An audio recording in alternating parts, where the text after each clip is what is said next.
Baltimore. The NFL on CBS continues. The Steelers and the Ravens, many call it the greatest rivalry in the NFL today.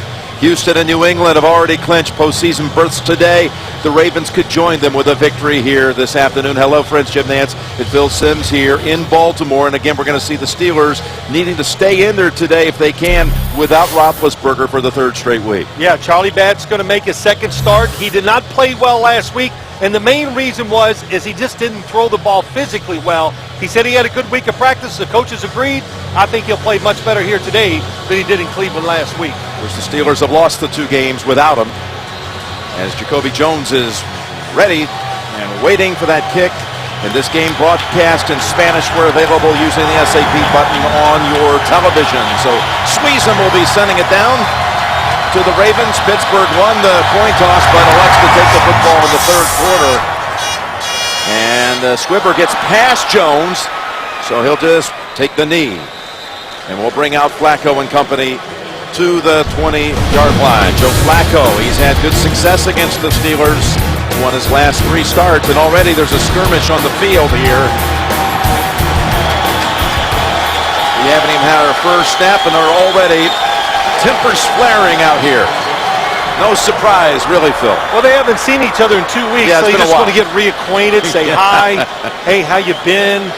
It's the one thing about this rivalry, Jim, you've said it, we hear it all the time, is they talk about how much they like playing each other, and really their total dislike for each other too, which is awesome. Well, it's the second time in 14 days, and you've said all week that you think it is the best rivalry of all right now. 2 good teams have been playing at the top level for a long time who play exciting, low-scoring games.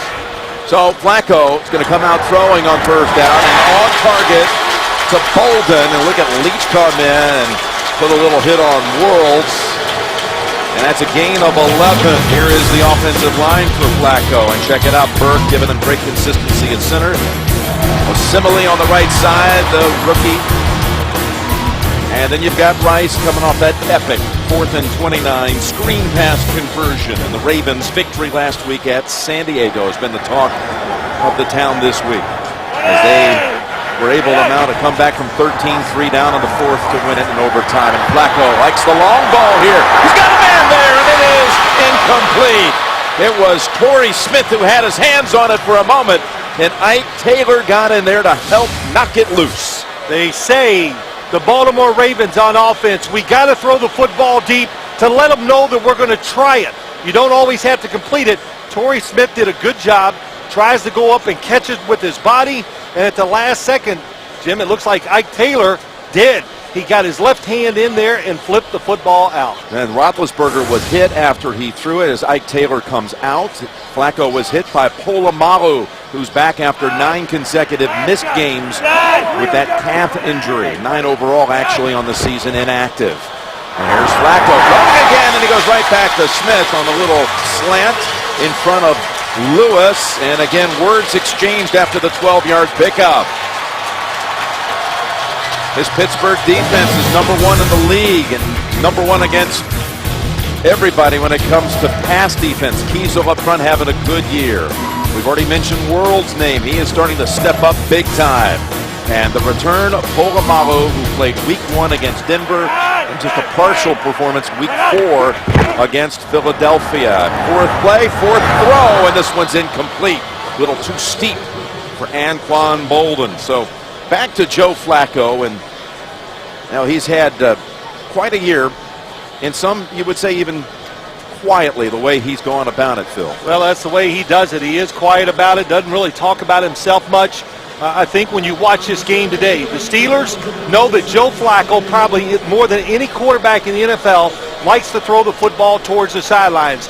They took it away from this offense in the game they played 2 weeks ago. Look for the Ravens to try to throw the football. We already have 3 times more inside instead of towards the sideline. McKinney in on that jumbo package on the line. 2nd and 10. And a catch made by Torrey Smith. He's going to be a few yards short of the first. Well, that's what you say. Go up, be physical. The man that's the most physical wins these battles, and Torrey Smith just reaches out and snatches the ball. You know, John Harbaugh said the one thing about the receivers that he really likes is the fact that they catch those contested throws. There's James Harrison getting a little pressure. James Harrison, who came into the league as a Raven, lasted for 8 days. And his defense right now trying to stop the Ravens on this opening drive. 3rd and 2 on the way. Jacoby Jones in as an extra receiver as they go spread here. Flacco zips it, and it's off the hands of Bolden. Should have had it. Would have been a first down on the Pittsburgh side of the field. There is a flag.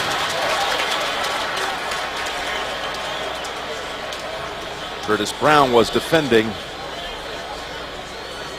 We've got Al Riveron and his crew presiding.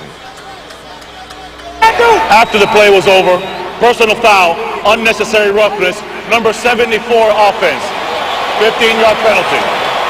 Michael Orr going to be flagged for that. Well, the only good thing about that penalty is it will not hurt field position, because you watch these punters in this league now, kicking or punting from their 35 instead of the 50, they're still going to get it to the same spot. Cook comes in to punt, and there is the return of Antonio Brown after 3 missed games with an ankle injury. Punt travels to the 21, and stepping out after a 2-yard return at the 23. 43-yard punt. And Charlie Batch in the Pittsburgh offense. What will it be like today after 8 giveaways and the loss at Cleveland? 3 picks, 5 fumbles. His offensive line, a lot of questions this week. Would Cologne be up? He is. He starts. Beecham at right tackle, and you're seeing already some changes up front. We see Legursky in that huddle right now. In fact, we're going to see the shift. Cologne will not start. They're going to put Legursky at center and move Pouncey over to left guard. So Cologne is up, not inactive. We were told Cologne would start, but they're going to put Pouncey over at left guard, and Legursky steps up at center. And on first down, it's Dwyer shaking off a hit. Nice piece of running for a gain of 5, and we've got an update. James Brown, back to you in New York. What a rookie season by Luck. JB, 4 seconds left. 4th and 10 on the Lions, 14. Final play of the game. Look at this. Andrew Luck finds Thani Avery. He takes it in. They go on to win 35-33. What a comeback by Andrew Luck and the Colts. Jim and Phil. Incredible. They were down big in that one. 2nd and 5, and that pass a little low and incomplete for Mike Wallace. Where was the Detroit defense on that play? They were all standing in the end zone. Here's the Baltimore defense. Jones coming off a 2-sack game last week against San Diego. And Suggs, of course, he's back after being out the first half of the season with an Achilles injury. And Ed Reed with his 60 career interceptions, a future Hall of Famer. Batch facing a 3rd and 5, and they brought in Isaac Redman now in the backfield.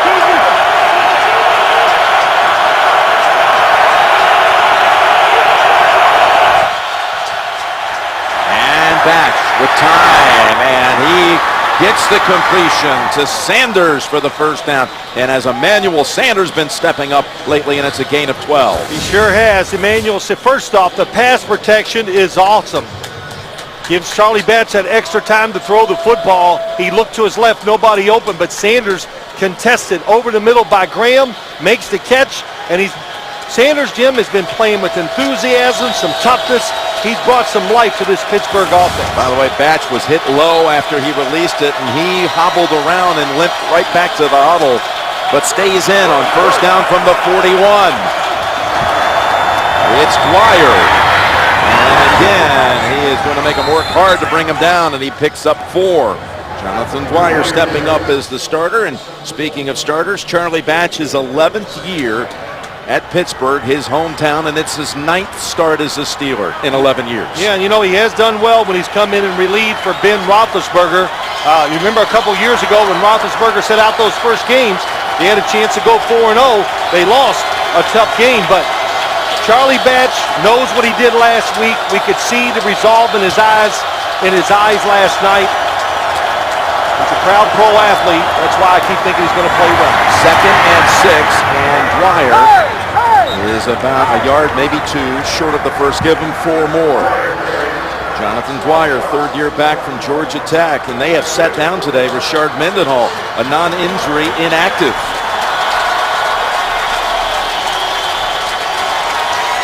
I'd like to welcome many of you just joining us here off that Colts incredible victory up at Detroit. Jim Nantz, Phil Simms here in Baltimore. Pittsburgh's opening drive. The Ravens took the opening kickoff, picked up a couple of first downs and then punted. Here it's a 3rd and 2 for Pittsburgh. And Batch completes another one on 3rd down. This one to Will Johnson to move the chains. Well, what they're doing, they're getting Charlie Batch here off to a good start. He hung in the pocket, got that 3rd down completion. This was a good throw out in the flat. I know it's short, but it's on target with some pep, so Johnson can catch it and hold on once he takes the hit. And that's what you want to do to a quarterback, especially one that's not your starter, Jim. Try to find a way to get him into the game early. Todd Haley has done that. Some nice, easy rhythm throws, and Charlie Batch is taking advantage of it. Todd Haley also certain that Batch was going to be so much better today, and you saw it too in that meeting with Batch last night. Here's a first down carry again by Dwyer, and he comes out of the pocket. There's a little shake, and then the power to advance it all the way to the Baltimore 34. Good hard work by Dwyer for a gain of 14. Well, what did we hear, Jim? You know, they want Jonathan Dwyer to be a workhorse. In other words, be a running back who just demands and shows everybody that he deserves the football 20 to 25 times a game. That's what they want from him. And what did Todd Haley say? He keeps telling him about Curtis Martin.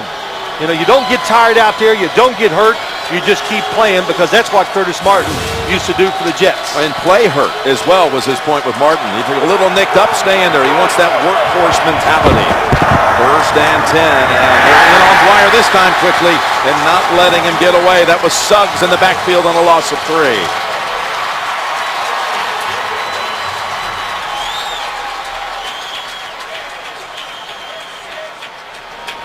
And again, we welcome another audience here to our CBS National doubleheader game, and the Colts go to 8-4 with that victory up at Detroit. What a win it was with the luck touchdown toss to Avery on the game's last play. Baltimore today can clinch a playoff berth with a victory. New England and Houston have already clinched postseason appearances today. On the AFC side, 2nd and 13. And Batch floats it over the head of Antonio Brown. There was nothing downfield. Some pressure on Batch by Nata. Got a sports fan on your gift list? CBSSports.com shop has officially licensed NFL gear and NCAA gear from over 500 schools. 3-day shipping on every order at shop.cbssports.com. Ben Roethlisberger, Coach Tomlin telling us, I think he'll be playing next week. A legitimate shot to return next week at home against San Diego. But in the meantime, out for a 3rd straight game. Look for a couple yards in this situation here, Jim, so it makes the field goal try a little easier. 3rd and 13. That's Brown. He's brought down 3 yards shy of the 1st. Well, this is really a good job by Charlie Batch.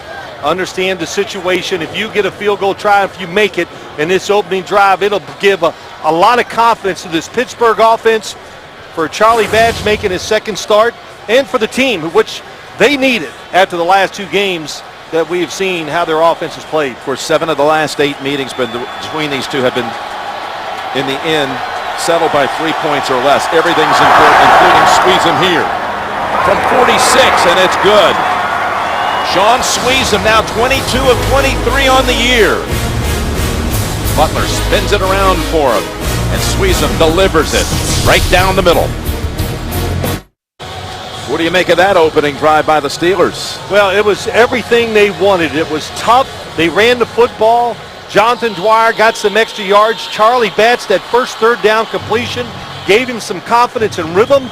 And I'll tell you, for 3 points, that Steelers sideline was pretty excited about it when they came running off the field. That's for sure.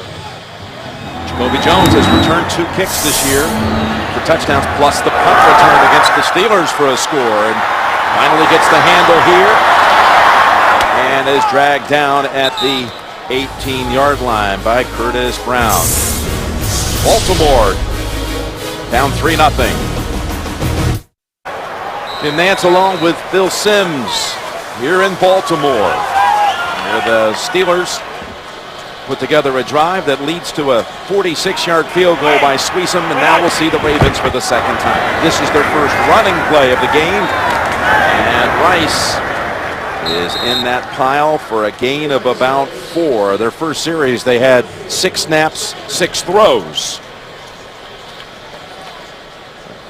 Of course, you know we've got to talk about the 4th and 29, the play that at the end of the year could end up being the one that defines their whole season. Oh, yeah, if they go on and win the Super Bowl, this will be the defining moment. There's no doubt about it. And Ray Rice, what a good job. Good block by Anquan Boldin.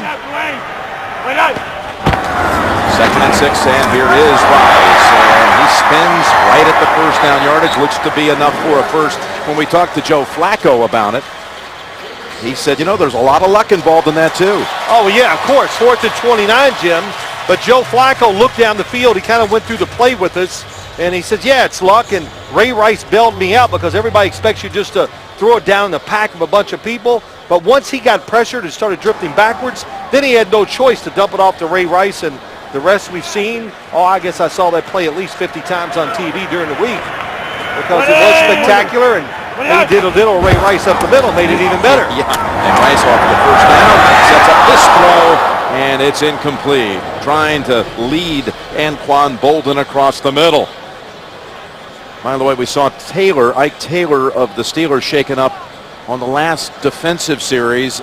It's an ankle, questionable to return. Yeah, that's a big deal. Ike Taylor has been playing so well. You used to say when you played the Steelers, you throw the football because they don't play tight coverage. Well, that day is over. They're number 1 in the NFL against the pass. Their corners have been spectacular, and Ike Taylor can cover, and he's an awesome tackler, too. And you see Cortez Allen in for him. Flacco dumps it across the middle. And Rice is wrapped up by Lawrence Timmons after 5. It'll be 3rd and 5. Well, that's what you got to do against this defense. Joe Flacco looking outside. But the linebackers for the Steelers can get back underneath coverage so well, and nobody's there, and you got to do this a lot. You got to dump the ball short to Ray Rice and hope he can make a play. They need Ray Rice, Anquan Boldin, and Dennis Pitta all to play well today. 3rd and 5, and Flacco knocked down by the man we just talked about coming in for Ike Taylor. That's Cortez Allen, the second-year man from the Citadel, denying Anquan Boldin, and it will bring back out Cook to punt. Yeah, well, hey, look at nice holding going inside. Got the jersey, and nobody sees it, and then gets the left hand and knocks it down. The hand's not the penalty. The pull in the jersey was, but Cortez Allen has turned into one of the best slot defenders in the NFL. Sam Cook has had a punt of at least 50 yards in every game this year. First one traveled 43 yards. And this one again down to Antonio Brown. And unable to sidestep David Reed, just brought up this week off the physically unable to perform list. Had been out with a knee. That's the 50-yard punt.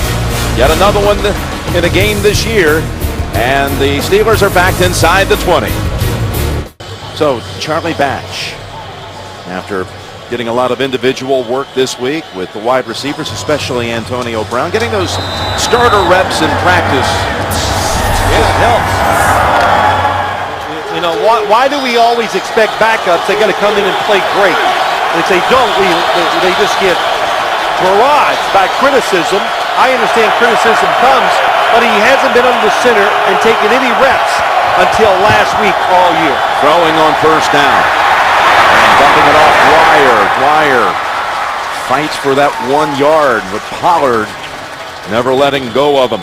Let me say this. So the commercial comes about, Jim, and what did you turn to me and you said, well, that's the Charlie Batch you and I always see. Yeah, we've seen a lot of, we've been there for the few times that he started, and we've been there, and he's so efficient usually, and has led them to wins we've seen, like down in Tampa, here in Baltimore a few years back. One time we saw him up in Green Bay. And that's why one year you had him on your all-iron team. That's right, he won it in Detroit. Played great that day on Thanksgiving. 2nd down and 9. And there's Wallace. Mike Wallace It's to the 20. It'll be 3rd and 3 coming up. What about Mike Wallace, named a co-starter this week by Mike Tomlin along with Emmanuel Sanders? Well, I think after last week, Mike Tomlin's not going to stand pat. And he did a couple things. Rashard Mendenhall, usually their starting running back, inactive today. Mike Wallace, now a co-starter. They wanted him to get going again. Quit feeling sorry for yourself. The ball's not coming your way, your contract year.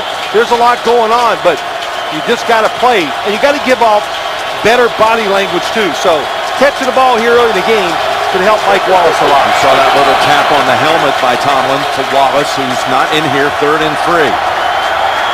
And Batch airs it out to Brown, and it's incomplete.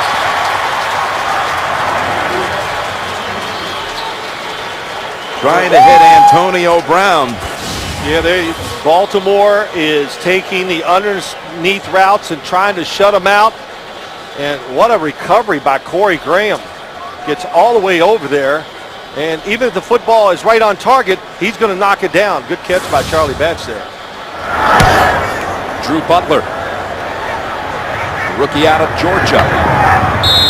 And that is Jacoby Jones with the fair catch at the 34. A boot of 45 yards, and Flacco comes out for the 3rd time. We're back in Baltimore. These two, again, met 2 weeks ago. The Ravens won 13-10. We're almost 5 quarters of action into the season between these two, and only one offensive touchdown. This is Pierce. And the rookie from Temple battles it out for 4. Tonight, there's only one man who ever escaped from a prison considered the worst in the world, and he tells his story to 60 Minutes tonight, only CBS. Polamalu, by the way, is not in on this series, and this is something we were going to look for anyway. Will Allen will take some series now and then in this game today, we were warned. Yeah, well, Polamalu hadn't played in so long, Jim, and there's no way you can be in 100% game shape, so don't push it. Will Allen played very well in his absence, so I think he'll get 2 or 3 series here in this game. 2nd and 6, and Pierce for a 2nd straight carry, this time for 2. This defense of the Steelers. And when you talk to James Harrison, he'll tell you that it was essential today that our defense, he says, has to outperform their defense. Isn't that how this game usually goes? But I will say this. They played 2 weeks ago. The Pittsburgh Steelers played one of the best defensive games I've ever watched. And, you know, the points were given up because of turnovers, a fumble, a return. But their defense from start to finish was spectacular. 3rd and 4. Flacco trying to convert here for the first time on 3rd down. Bodies on him. He dumps it over. Look at the effort by Pierce to stretch it out, and they'll give him the first down. A gain of 5.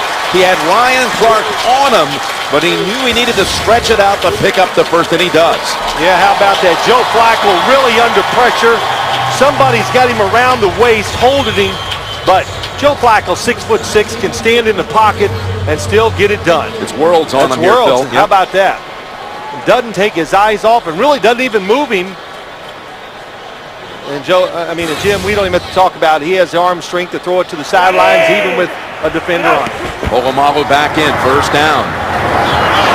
It's Pierce. And the rookie getting some good work on this drive. Gain of 5 in Baltimore for the 2nd time. Reaches the 50.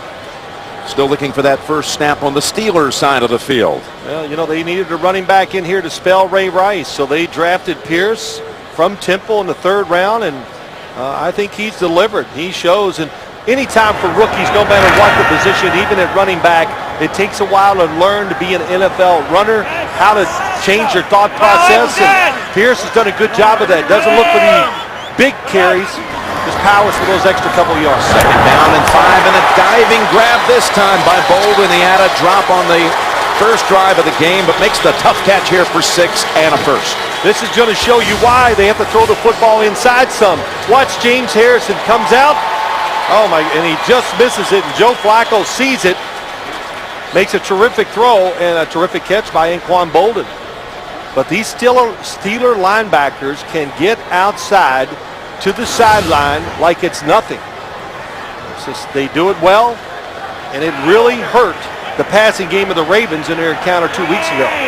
Bolden just 71 yards from 10,000 on his career. First down play, and the throws out the quarter. It's Vontae Leach taking the short throw and taking it for a gain of 11. That's the end of the first. Pittsburgh 3, Baltimore nothing. We'll return after these messages. And you're watching the NFL on CBS, home of Super Bowl 47.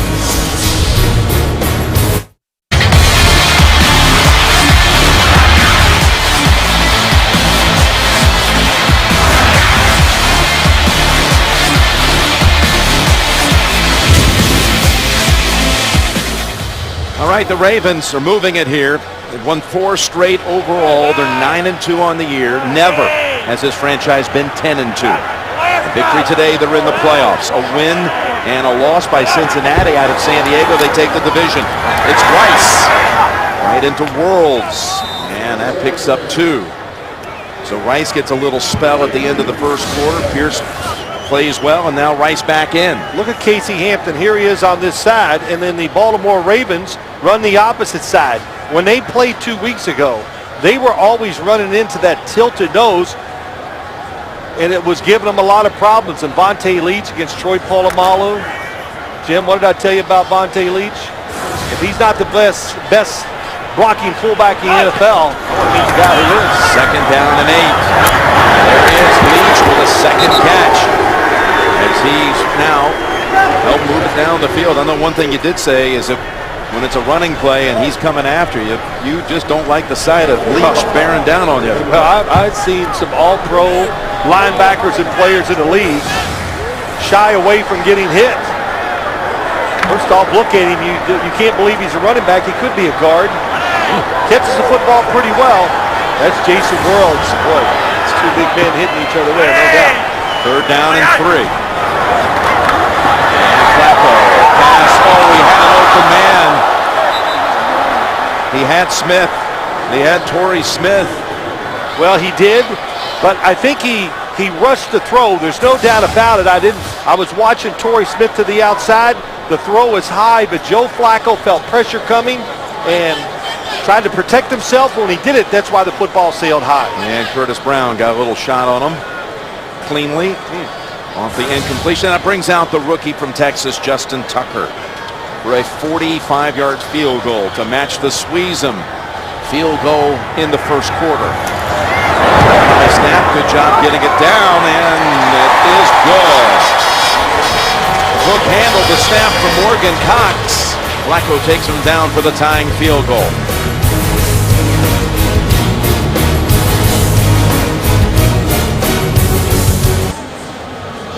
Justin Tucker, impressive-looking rookie kicker who's had 2 game winners this year.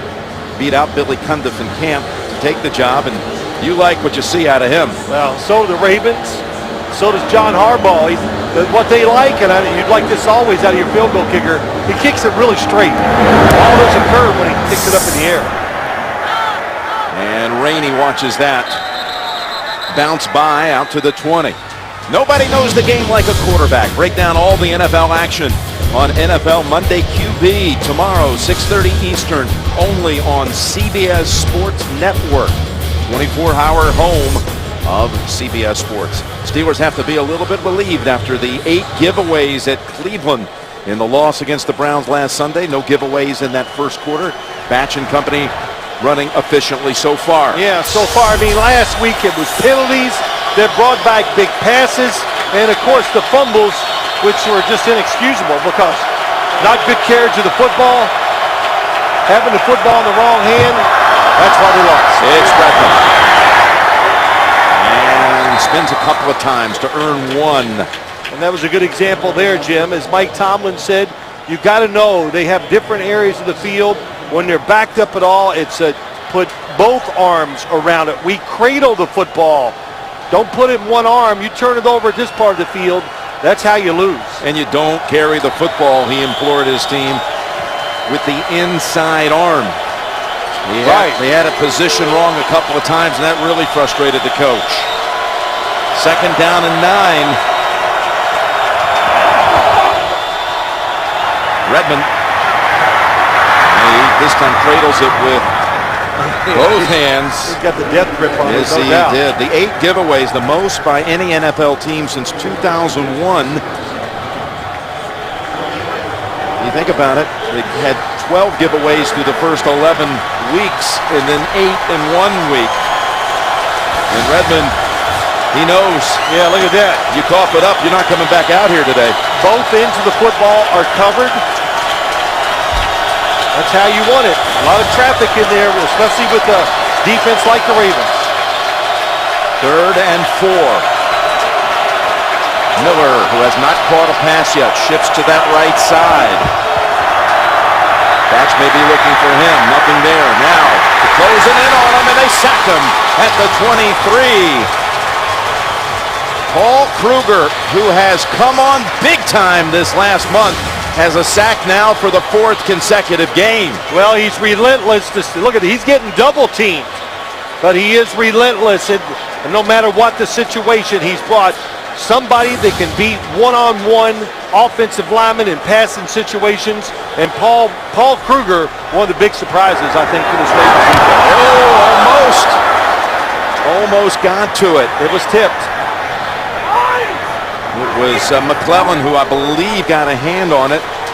And it settles down at the 42 as Jacoby Jones comes over. Starts going after a Steeler.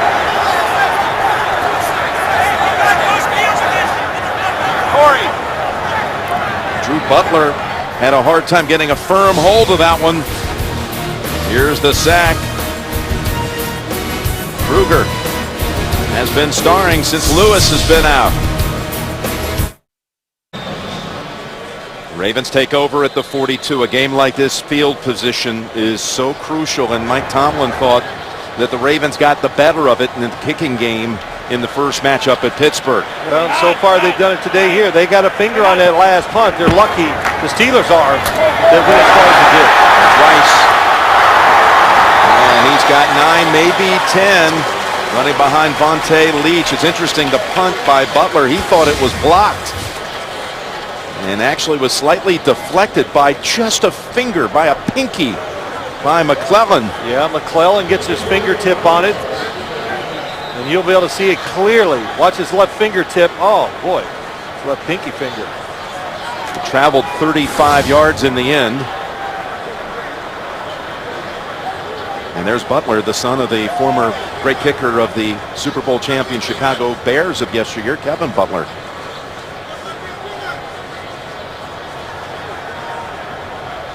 Kicker and a punter in the family. The chains were not coordinated on both sides of the field. The official chains on the head linesman side ruled a first down, therefore it is a first down. It's a first down at the Steelers' 48. You vote, they play. Send your favorite players to the 2013 Pro Bowl in Hawaii. Vote online or with your mobile device at NFL.com/Pro Bowl or text Pro Bowl to MyNFL. Line up in the eye with Leach and then Rice behind him. Again. It goes to Bolden and he's unable to hold on to it. Cortez Allen defending. Allen getting all this time with Ike Taylor out. That's what I talk about, Jim, is there's so many reasons why the Steelers are the #1 defense in the NFL, but that was a good illustration. They just don't give up easy throws. The corners are very aggressive, and Cam Cameron even said it to us. We got to throw it deep down the field a few times, at least make them think that we're willing to try it. They have not allowed 170 yards net passing in the last 6 games. Counterculture to everything that's going on around the league these days. But Flacco wants to put up a big number right here, going to the end zone, and it's incomplete. And look at the play made by Cortez Allen defending on Torrey Smith. It was a great breakup by Cortez Allen, top of the screen. And this is a nice route by Torrey Smith. Joe Flacco throws it up the field. If he threw it straight across the field, Torrey Smith is going to outrun Cortez Allen to the football. But how about that? The moment of truth, whatever you want to call it, Cortez Allen does not panic and goes up, and he looks like he's the receiver. What a job. Yeah, Torrey Smith broke up an interception. Broke it up, yeah. 3rd and 10. And Flacco goes back to Smith, and he has the first. Bounced out by Keenan Lewis. A much improved second-year man from Maryland. Torrey Smith for 14 in the first. Yeah, how about this is what they like to do. We said they can throw it to the sidelines better than anybody in this league. And Torrey Smith, talking to him on Friday, he just can't believe how much he's learned as a pro about catching the football and running routes. Got a flag down. Offense, 12 men in a huddle, 5-yard penalty, still first down. Yep, on the offensive side, anytime you have 12 men in the huddle, it's a penalty no matter when you run that guy out. Back to Torrey Smith. He's got 24 tickets to this game with of course, a lot of family and friends. He's from this area, home about 3 hours away, but he credits his wide receiver coach Jim Hostler for his improvement. He just can't believe it. You know, where to put your hands, how to catch it, what to do in route running. In a year and a half, he's changed his game around. First and 15, and Flacco wants another long ball for Smith, and he was turned around, couldn't find it, but the flag is thrown at the 4-yard line.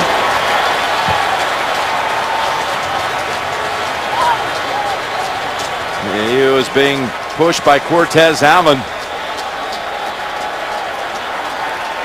Well, Pass interference, number 28 defense. Yep. The ball will be spotted at the spot of the foul. Automatic first down. They're going after this matchup, Phil. well, they're going after it because this is what they want to do. And you're the corner, Cortez Allen. You just don't expect them to keep going down the field with these long throws. I think that one caught him off guard. And Joe Flacco was actually under pressure. Jason Worlds, he just moves calmly and still throws it about 55 yards in the air. It's a 30-yard penalty, setting up first and goal. The first penalty against the Steelers, a big one. Rice has a hole, and Polamalu meets him at the 5. That hole was there because of Vontae Leach. Oh my gosh, Jim, you know, we laugh, we talk, no, it's not funny. 44, oh, he gets Casey Hampton and just takes him over backwards. Casey Hampton had no idea that Vontae Leach was coming down inside. Usually, you get somebody yells that somebody's coming in motion so the defensive lineman can protect themselves. Matt Burke doing a job too. A few yards down the field, second and goal. Wow. Burke the center, pushing Timmons aside. Going up top here. Looking, throwing. And throwing it to Bolden, but out of bounds. Coverage, both of these teams, when they get back or when their defense is in this position, they kind of just run a shell. In other words, everybody just gets a position on the field and they wait for the offensive guys to come in their region, then they cover them. That's why the Ravens and the Steelers are both excellent defenses in the so-called red zone inside the 20-yard line. 13 out of 14 goal-to-go drives this year, converting touchdowns. Third and goal on this occasion. Incomplete, and Smith was trying to get there in time off the rebound, off the fingertips of Bolden. Well, good job by Troy Polamalu. They're trying to hit it quick. 81's going to just turn, and Troy Polamalu coming from the outside. Curtis Brown also 31. And Foot is on the inside. Yeah, Foot is there.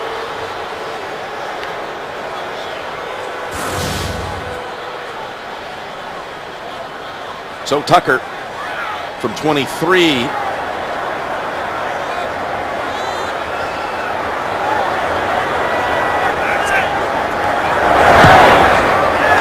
And he drills it.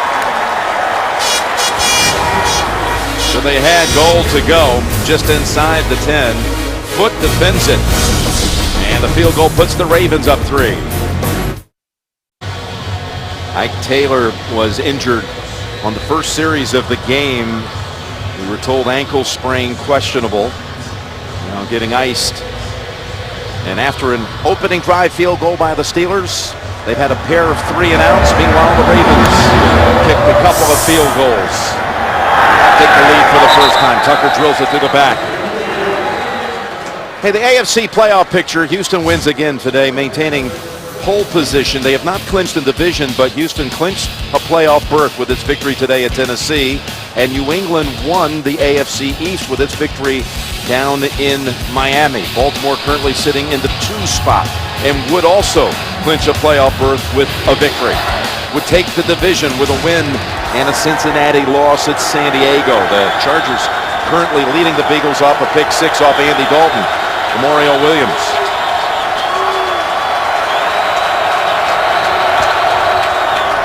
First and 10, wide receiver screen. Brown charges ahead for 4. On the NFC side, best record belongs to Atlanta.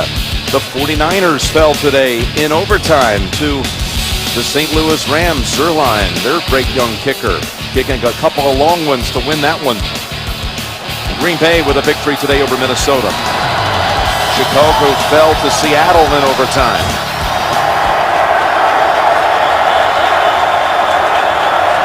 Second and 6.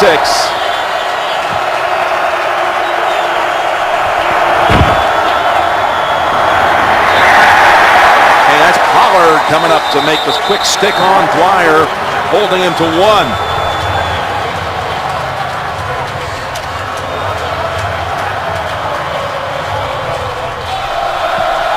Well, you expect this game to be chippy. Of course, it's living up to that.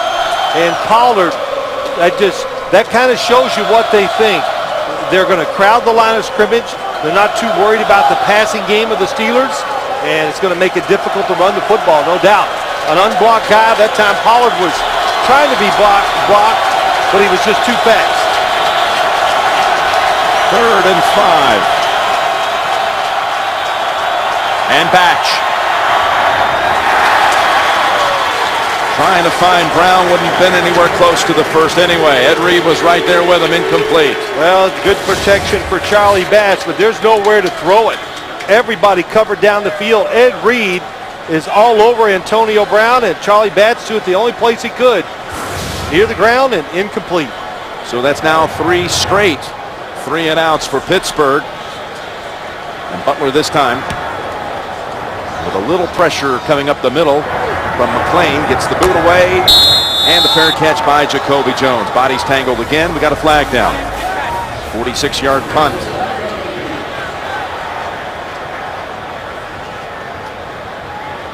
You called it chippy. We had already an altercation off the opening kickoff, which was a touchback.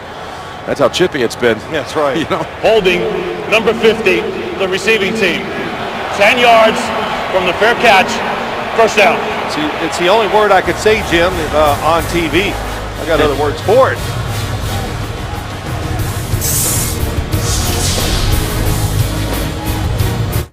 The Ravens recognized top-performing students in an on-field ceremony prior to the game. Winning students chosen from 15,000 youth who took part in various Ravens Play 60 programs, including the Play 60 In-School Challenge and Project ACES. So off the penalty, the Ravens started the 19. They bring Pierce back into the lineup, and on the delay, they give it to him. And he darts ahead for about 4. Typical Ravens-Steelers game. 6-3 mid-second. I said it's going to be the first 1 to 10. You go, oh, no. 13. 13. I said, 13's the okay, here you number. go. 13's the magic number. Ravens winning 2 weeks ago, 13-10. And again, 6 of the last 8 meetings decided by 3 points. Well, they just can't fool each other. That's the one thing. On 2nd and 6. There's Pierce sliding off an early hit and getting all the way out to the 32 before being tripped up by Ryan Clark. He got away from James Harrison. He takes it for 9. Yeah, he does. Osamili gets outside number 72. Osamili, I should say, and gets a good block down the field. And James Harrison just quite couldn't get there. Now, when you see James Harrison missing that tackle, I got to say he's probably not 100%. He's getting close to it. That left knee, he's probably not going to be 100% all season long. And first down carry, Pierce. And this time Timmons keeps it to a no-gainer. Tomorrow, to succeed in business, the girls will need some special help, especially when they have uninvited guests. Two broke girls, all new. Tomorrow, only CBS. Well, you look at this game, Joe Flacco said, look, you got to stay patient when you're playing a team. Now, look, they said, I just couldn't tell you the respect the Ravens have for the Steelers defense because it is playing great. Stay patient. Don't get frustrated, and because it's going to be rough. 2nd and 10. Flacco able to spin out of the sack. It looks field. Looked like Flacco was maybe just trying to throw it away. He had Kiesel on him, and that's the first pick he's thrown against the Steelers in a long time. The last 4 games he had not been picked by Pittsburgh, but he is here by Ryan Clark. Ryan Clark with the interception, and it's the first one thrown against Pittsburgh by Flacco in 173 throws in the regular season. Well, Ryan Clark, one of the best safeties in the NFL, in my opinion. Mike Tomlin believes it too. Says, look, he just doesn't get the credit because he's playing with Troy Polamalu. What did he say, Jim? He's Scottie Pippen to Michael Jordan. That was a good way of saying it. Dwyer, and again they're breaking through right away. That is Bynes coming across, and a loss of 2. Well, let's watch Brett Kiesel first. He's going to get the pressure on Joe Flacco. And then Joe Flacco does a nice job, comes up in the pocket, gets away from him, and the bottom of your screen, that's Dennis Pitta going up the sideline. Will Clark deep sees it, makes the easy interception, and just an ill-advised throw by Joe Flacco. There's Pitta trying to get open, and Clark playing center field. Pittsburgh has not had a first down in over 19 minutes. They go into round, and a throw by Brown. Brown throwing it to Dwyer, and he's intercepted. It is Graham with the interception. Corey Graham, what a find he has been. A special teams player with the Bears coming over as a free agent, and he's been the talk around these coaches. It is really a tremendous interception. Being disciplined, playing the right techniques, not getting out of position. How about that? Look at, you can see right away his reaction. It's a really good throw by Antonio Brown. But even the Ravens, when you talk about Corey Graham, they go, I bring his name up at the complex on Friday, and everybody says, how about it? What do you think? It's unbelievable, isn't it? Because I don't think they knew what a good cover corner he was going to turn out to be.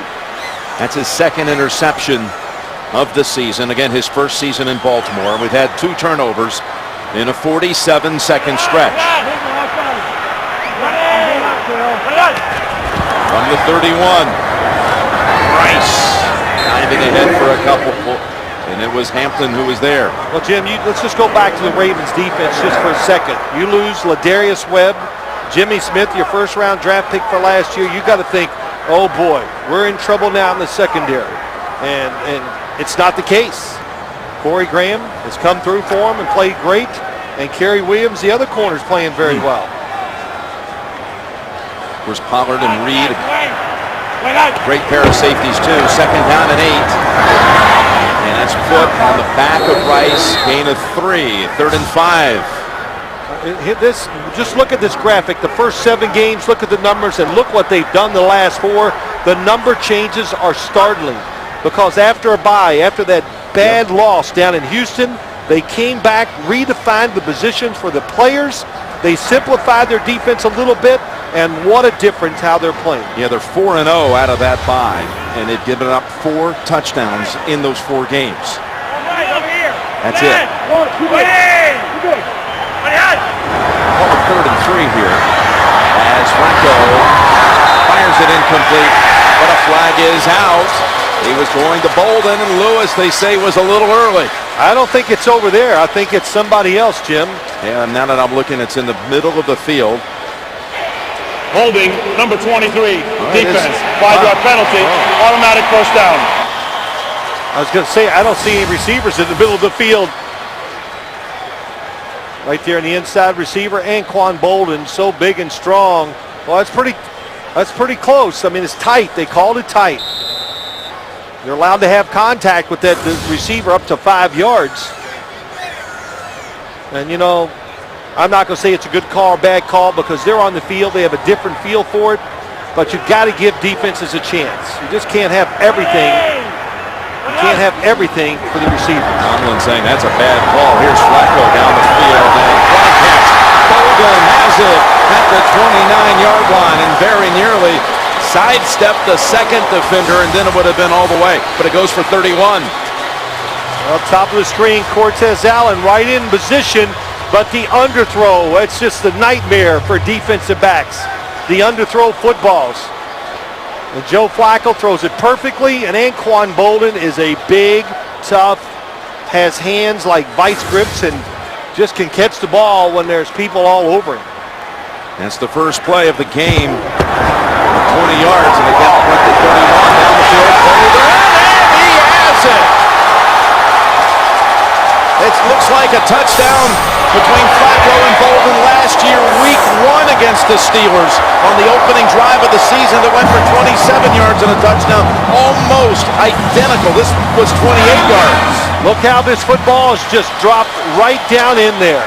That's what Joe Flacco does very well. He can throw it down the field and where it just falls straight down to give receivers, boy, now that's pass interference. But what a catch by Anquan Bolden. We were here last year, September 11th, 2011, and they scored on the 4th play of the season on that same side of the field, same direction, just a 1-yard difference. Flacco to Bolden in that same corner.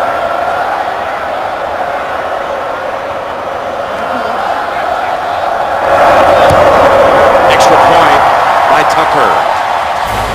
So they cash in off the interception and take the 10-point lead.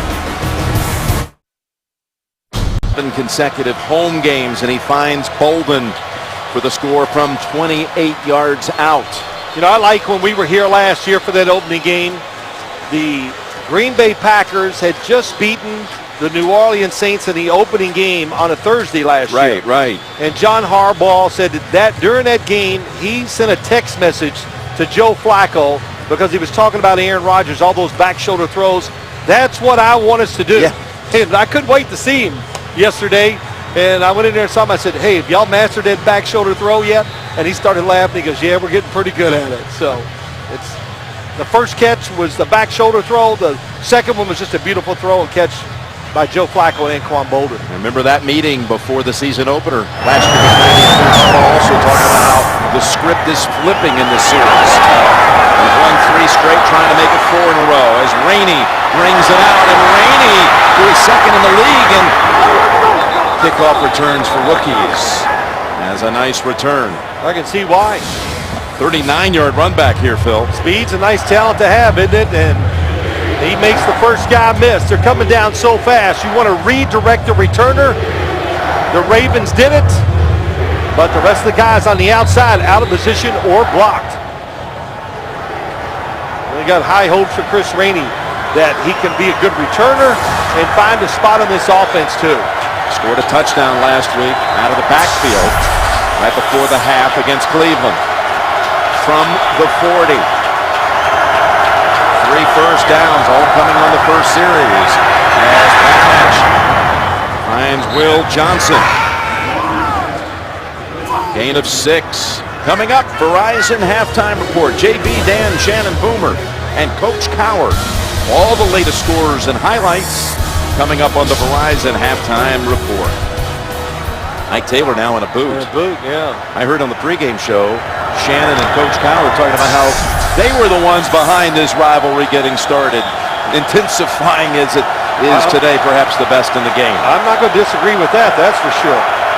But with Coach Cowher, every game is a rivalry. You know, he found a way to hate them all. That was good. 2nd and 4 carry by Dwyer goes for 5 and a first down. You know, as I watch this game here in this first half, Jim, the one thing that this Steelers offense has got to do, they tried to trick play, but Charlie Batch, even if it's incomplete, you've got to air the football out every once in a while. Not going to run another play here before the 2-minute warning. They've just picked up their first down of the second quarter. 13-3 Ravens. Ray Lewis, Ray Rice on that sideline right now. Ray Lewis hoping to come back. We were told he's rehabbing that torn tricep about 12 hours a day. So doing whatever it takes to get back out on that field. On first down, blitz is picked up, and Batch showing his arm strength here. He launched it 50 yards down the field looking for Wallace, and no flag. A lot of people talking about this week. Well, Batch can't throw it down the field. This is the second time he's tried to go long in this game. Yeah, and I just thought they needed to. And I'll tell you, it just shows you how good these corners are. Graham, that's good positioning. That's no no interference. Yeah, he touched him. You're allowed to touch him. So good job by him. But Mike Wallace, he can run. Charlie Batch really thought getting this second week of starter reps that he just felt better with the receivers, just knew them better. The timing would be better in this game. Tough throwing against this Baltimore defense. And second down and 10, they go screen, and it is met right away by Ayan Badejo. He's in on Dwyer, who has 2 catches that have gained nothing at all. Yeah, they're quick. The linebackers on this defense just give it speed. They're not quick up front. Paul Kruger's really right now the only true pass rushers because Terrell Suggs is just not back there yet. But all the linebackers, Jim, can run. They're good blitzers. And we saw how they can tackle when they see a guy with the football. Ayan Badejo stepping up as a starter today with Ellerby out with a thumb, wrist, and also an ankle injury as Roethlisberger looks on. Steelers have failed on the last 4 third down attempts. A flag out on the snap. That zips it down the Wallace. He should have had it. And the frustrations mount for Mike Wallace. Great throw. Charlie Batch knew they were offside. He was looking down the field for the big play. And he put it between the corner and the safety. Offside, number 92, defense, 5-yard penalty. It will remain third down. Yeah, we saw Roethlisberger on the sideline. Oh, this is how you win these games. Top of your screen. Oh, little hesitation that time by Brown, and that throw was perfect. Got to make that catch. Roethlisberger was posting great numbers. Well, had he even caught it, he would not have had both feet down. And they've been upset with the ways his footwork on a few critical catches has been out of place this season. 3rd and 8. As Batch, another perfect pass. First catch by Miller. Moves the chains inside of a minute. Beautiful throw by Charlie Batch. The window was small, and he just drove it right in there this time. And last week, just the rust, didn't throw it as well as he can do it, but he's being crisp with the football so far here in this game. And Heath Miller, just, every time you watch the Steelers play, he does it all. Catches it, catches the big catches in crucial situations, and a very good blocking tight end. That was one right there, crucial. 3rd and 8. Gain 17.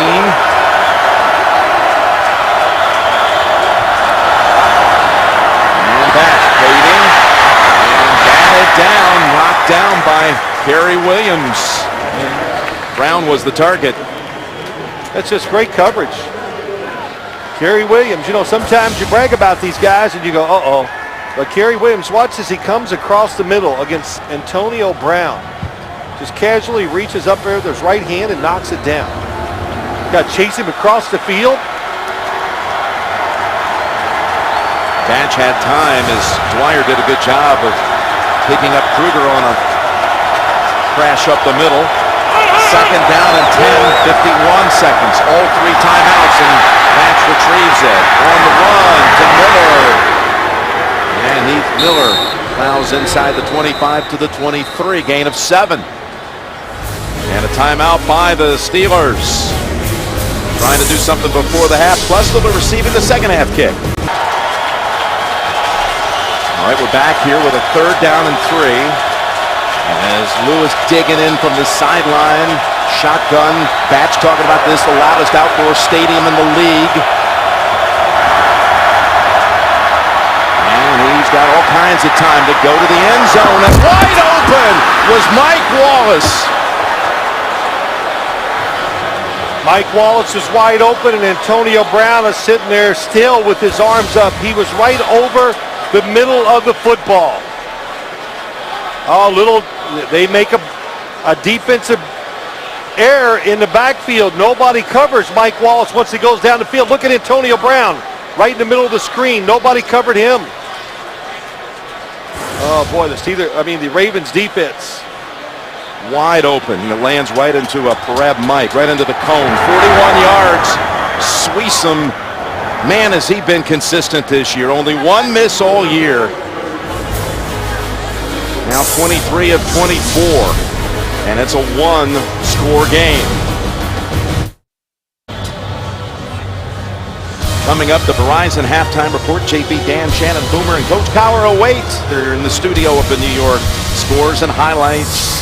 Verizon halftime report. Missing an easy one, but watch where it lands here. Oh, Yeah. ducking to get out of the way. Good shot. Well, it hit something. But you look at that drive. That was huge. Mike Wallace drops the pass down the sidelines, but they overcame that. But you get a chance for an easy touchdown throw. You don't get many of those opportunities in a game like this. Boy, he had thrown some really precise passes on that drive. The one to Miller, one was dropped by Wallace earlier on that drive. Jacoby Jones. Wrapped up around the neck and brought down. Well, let's be quarterback for a second here. Here goes Antonio Brown over the middle. Mike Wallace is going to go up here and go to the back of the end zone. Let's watch it and see what the Ravens defense, they get confused what they're going to do. Look at Antonio Brown over the middle of the ball, uncovered, and nobody goes deep. Ed Reed is guessing, going left, and Charlie Batch misses him. What happens on a throw like that? There was no one around him, so he wasn't feeling any pressure by his feet. It flashed in front of him real quick. So what happens is that you go to throw it hard, Jim, and you just lose control of the football. It caught him by surprise, no doubt, when he saw Mike Wallace wide open in the back of the end zone. Steelers will be receiving the second half kick. Baltimore leads it by 7 at the intermission. Back with the Verizon halftime report after this message and a word from your local station. You're watching the NFL on CBS, home of Super Bowl 47. Baltimore leads it 13-6. First half yardage, Pittsburgh 93 total yards. Baltimore 191. Flacco with 134 and the touchdown throw to Anquan Boldin. Well, you know, I think when you look at the game so far, the Baltimore Ravens, Joe Flacco, they're throwing the football down the field, looking for those big plays. Because when you're playing a team or two defenses like this that think you're going to march the football 80 yards and just have a systematic drive, that's tough to do, and you don't see it often.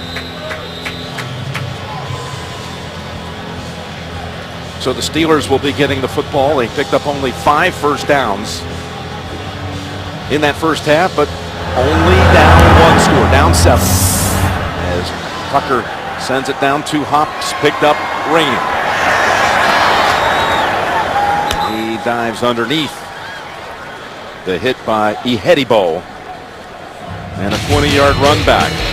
Batch 9 out of 16, and that one throw right there, you won't forget about that one for a long time. Flacco, this one throw is the difference in the game. Well, if Charlie Batch would have made that throw right there at the end of the first half, they would have been flying off the field, and their emotions would have been crazy at halftime.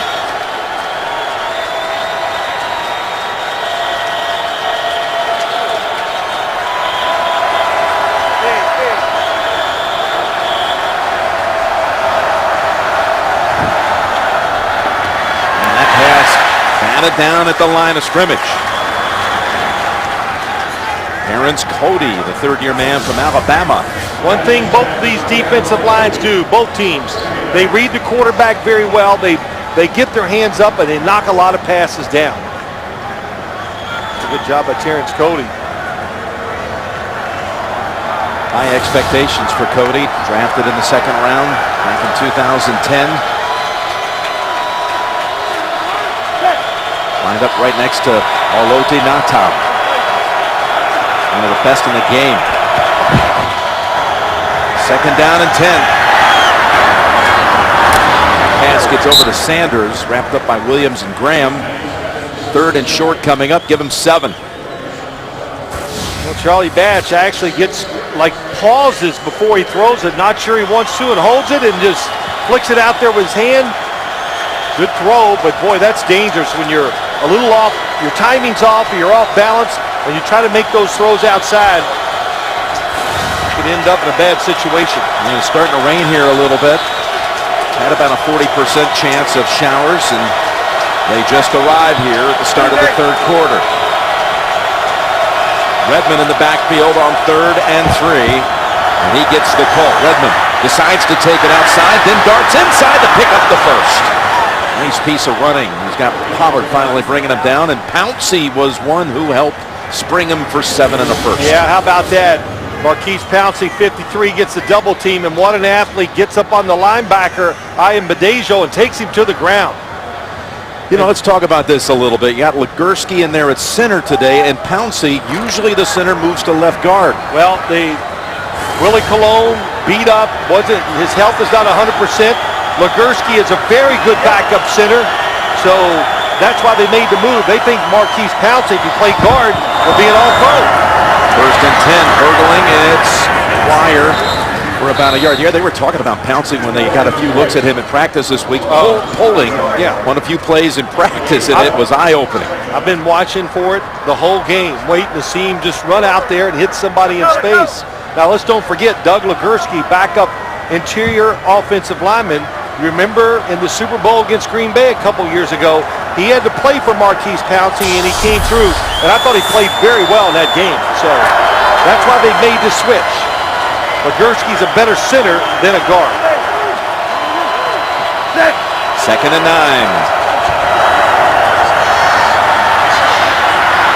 Batch, beautiful throw to Miller. Running room, 30. 25, and finally tackled at the 20 by Gary Williams. Longest gain of the day for the Steelers. Well, it's a beautiful job, good design. Both of these guys are going to go down the field here. Then you're going to see Heath Miller come across because they're going to create an open lane for him. So you got two fast guys running down the field, and look at the space that's going to open up. And Charlie Batch right on target, makes a beautiful throw, and Heath Miller once again. Heath Miller with his longest catch of the season, 43 yards. Heath Miller, who grew up in neighboring Virginia, went to college at UVA. Third catch for 67 overall. In the red zone now, where the Ravens have stiffened. And it's Sanders, brought down after a gain of about 3. Yes, the last 10 times a team's been in the red zone against the Ravens, they have not scored a touchdown. Yeah, there's a lot of reasons for everything in the NFL. It's not because of their pass rush, Jim. It's because they have speed at the linebacker position. They play their techniques well, and they get guys that are covering well on the outside. In all those red zone stops, you were talking earlier about how they've been so different coming out of their bye. That's been a big part of the story. Not giving up a touchdown inside the 20. On 2nd and 7. That is Dwyer. And look at Batchstone on the block. And Dwyer's in for the touchdown. What a play by the quarterback. Dwyer first, able to break off a tackle, and then Batch to have the presence of mind to lead him to the end zone. Wow, that is something. Jonathan Dwyer just keeps running. The linemen stay on their blocks, and Charlie Batch goes down the field and kind of shields the defender so they can't come over and make the tackle. He shields Williams right there. Gary Williams. Does. What a job. Great job by Charlie Batch. That's, boy, another big confidence booster for this Pittsburgh's offense. What a presence of mind by the 15-year quarterback to take Dwyer, escort him to the end zone. The game's tied. Todd Haley saying the reason Batch has been in the league so long is because of his mind. Heads up play leads the Steelers to the end zone. Jonathan Dwyer appointed the starter this week. They set down Mendenhall today with a non-injury inactive. Isaac Redman up, Chris Rainey up. All the backs, of course, fumbled last week, but you know, you look at all the backs that they have, including Baron Batch, who even got some snaps earlier this year. The youngest guy of all is Jonathan Dwyer. Even in his third year, he's still the youngest at 23 years old, stepping up off a big run. And Jacoby Jones tackled it for 26 by Rainey, as well as Ryan Mundy, Will Allen. Well, the Steelers, Cortez Allen having to come in today for Ike Taylor. Made a couple of nice plays. Broke this one up, nearly made the pick. But here he got flagged, 30 yards on the interference call. Set up a field goal. And the touchdown to Bolden.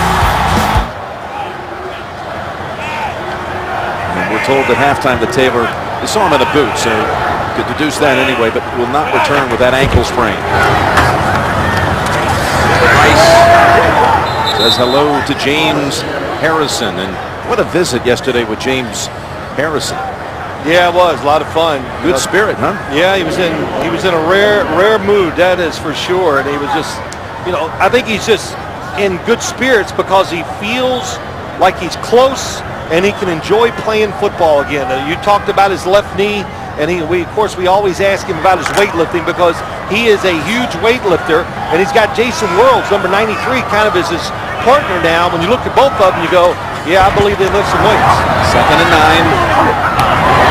Leach, good, trying to get him, and then it's Timmons, but a first down. Leach's 3rd grab of the game.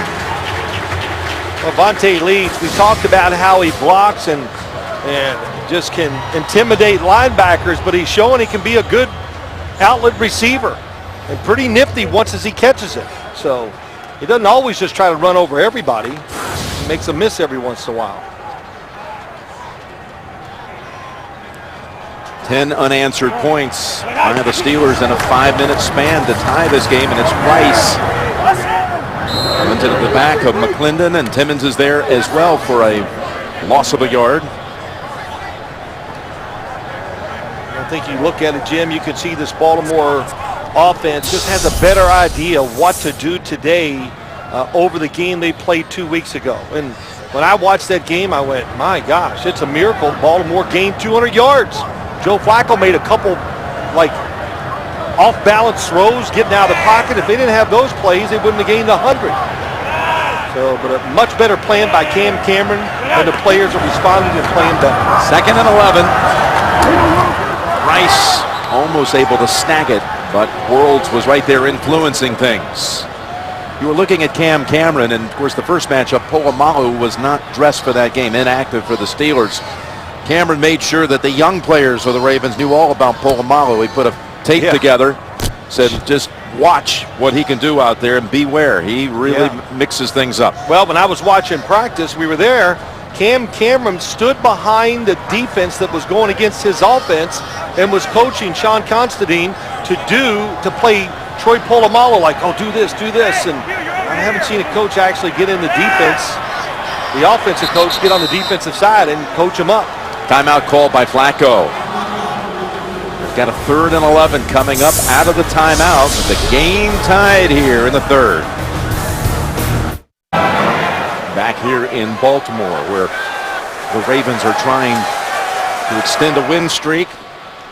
They got a home win streak now that, including postseasons, at 16 games, and a divisional win streak at 12 straight. A little under the radar. 3rd and 11, and Flacco has an open target. It's Bolden.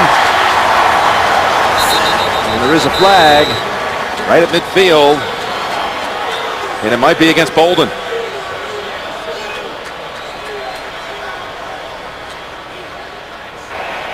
Pass interference, number 81, offense. 10-yard penalty, repeat 3rd down. Well, he's going against Cortez Allen again in the slot. Goes up the field, extends both arms, and we've talked about Anquan Bolden, how big and strong he is. Of course, Cortez Allen, you can see he's a tall, thin guy, so when he extended those arms, Cortez Allen went flying. One pass interference call against Allen, and this time one where he was the one who had to take it. On Bolden, wiping out a first down gain, 3rd and 21. And it'll be 3rd and 26. False start, number 81, offense. 5-yard penalty, still 3rd down.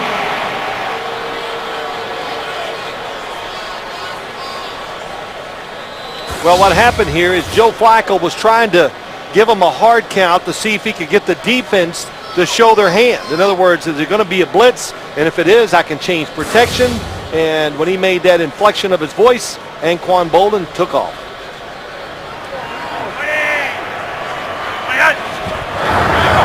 Well, they picked up a 4th and 29 last week. What about a 3rd and 26? Jacoby Jones climbs the ladder, and it goes incomplete. Keenan Lewis defending. Good coverage down the field once again. Top of the screen, Jacoby Jones, Keenan Lewis. So I tell you, Jim, you see it. That ball would have been underthrown a little more. Jacoby Jones could have made the catch. And would have had a first down. Cook. A lot of air under this one. Antonio Brown backpedals to the 22 and loses his footing near the 30, where he's met by the Ravens. Led by Courtney Upshaw. Well, Ravens and Steelers, big rivalry game. And how about a little gesture of friendship? No. Sportsmanship. Second thought, yeah, sportsmanship. Upshaw elects not to. Cortez Allen, Curtis Brown come over and wonder what's going on here.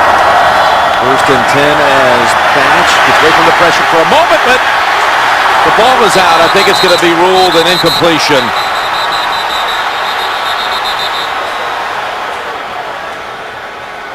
McLean was enjoying cradling that football for a moment. Arthur Jones was in on him on Batch.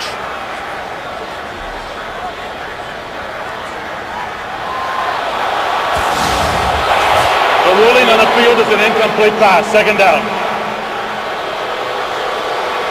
Ball's in his hand. It goes forward. And you can see Isaac Redmond is right in front of him. That's why it's not going to be called intentional grounding.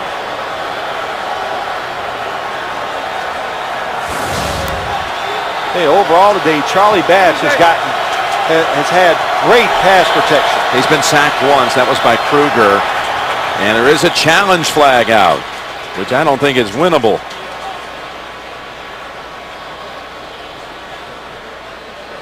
Baltimore's already used one timeout in this half. Remember, Flacco had to take Baltimore one. is challenging the ruling on the field of an incomplete pass. Timeout. Let's see how they win this one. But Al Riveron will take a look at it.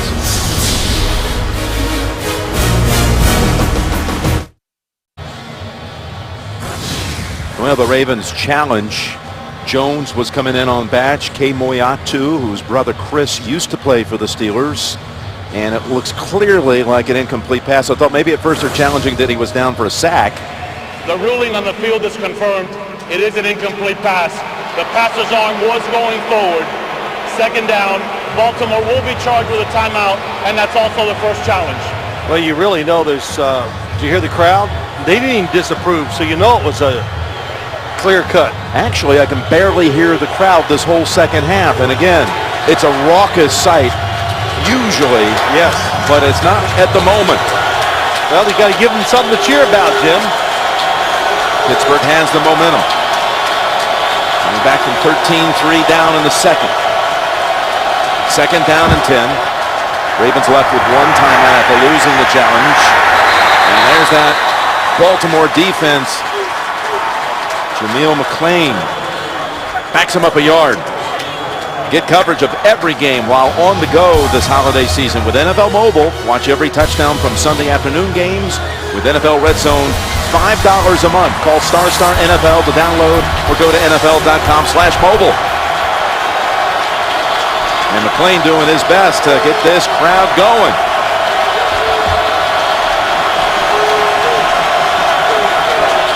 Looking for a little support here on 3rd and 11 for Pittsburgh.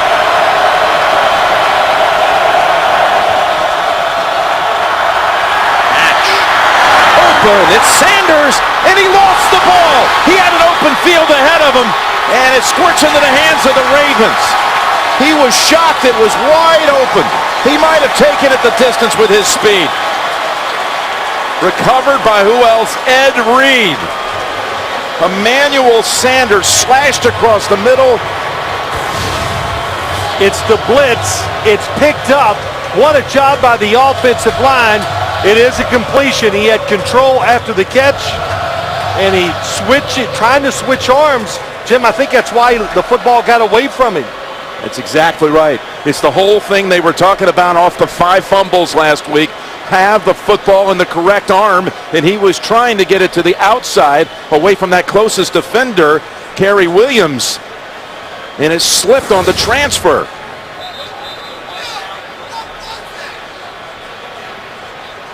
Of course, on a turnover, everything can be reviewed. It is reviewed and validated. So they're going to make sure that he had control, that it was a catch. Well, is it a catch? In my opinion, I think it is. You watch at full speed. Emmanuel Sanders, good blocking, catches it, got control. Oh, and after he takes 2 full steps, an element of time goes by. He makes a football move, whatever you want to say. Slow motion. 1, 2, 3. Complete control of the football. Trying to switch it to his left arm. That's when he lost control. I think it was a catch. And a fumble. Took him a while.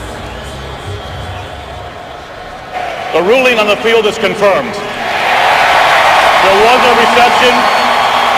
The runner loses the ball, and a clear recovery by Baltimore. First down, Baltimore. For Sanders, his 3rd fumble in the last 2 games. The 2nd lost fumble, 2 of the 3, and this is the view that he had. I mean, you'll look up, and this is what he saw. Oh, boy. You know, when you hear, oh, if he'd have caught it, he was gone. You know, we hear that a lot. And a lot of times it's not true. But I think that time, you were right. We saw that angle. Looked like he was going to score. Up ahead. It's Pierce for a first down and a gain of 11. We've got an update. Back to JB in New York with Boomer. Denver has an MVP candidate on the defensive side. Well, that would be Von Miller. And right here, Mitch Unrein forces Josh Freeman into an errant throw. Von Miller takes it back for the touchdown. Denver leads 28-13. Jim Nance, Phil Simms. Yeah, the Broncos were down 10-7 halfway through that game. Broncos clinched the West with a victory or a San Diego loss. That Cincinnati game, of course, crucial for these two playing here. They're keeping an eye on, and a flag is out. Especially when you start talking about the Steelers and where they're going to fall into this mix. With Indianapolis winning today for an 8th win. Cincinnati, Pittsburgh, maybe There first is no 3. foul on the play. Number 78 did report as an eligible receiver. No foul on the play. Second down. Those 3, talking about the Colts, the Steelers, the Bengals, going after 2 wild card berths. There are others in the hunt. And how about how crucial will that Denver game be here on December 16th on CBS?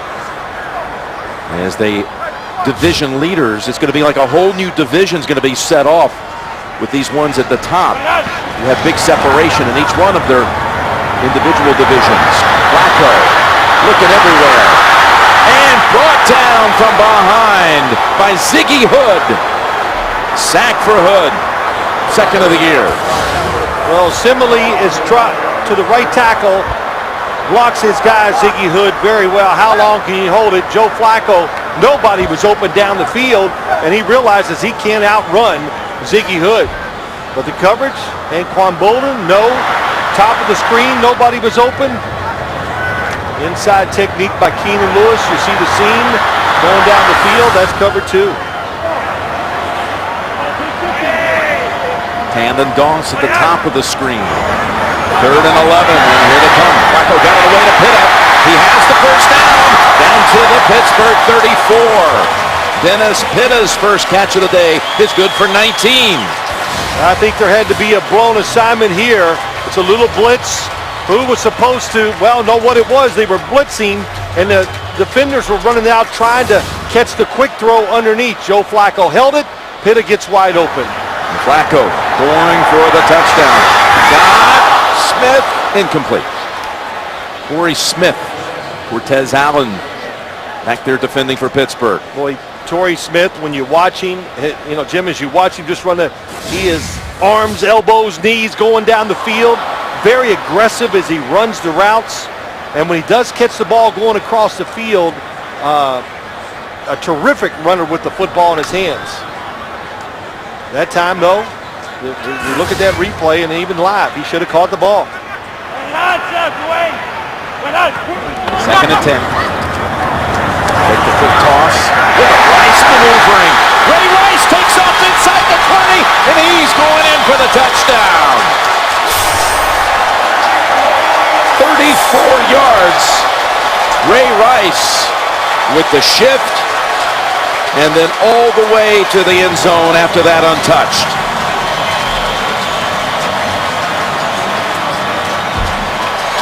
Well, Ray Rice just showed nice composure, didn't panic as a running back. Watch him take it off to the right side, nothing is there, and how about that cutback?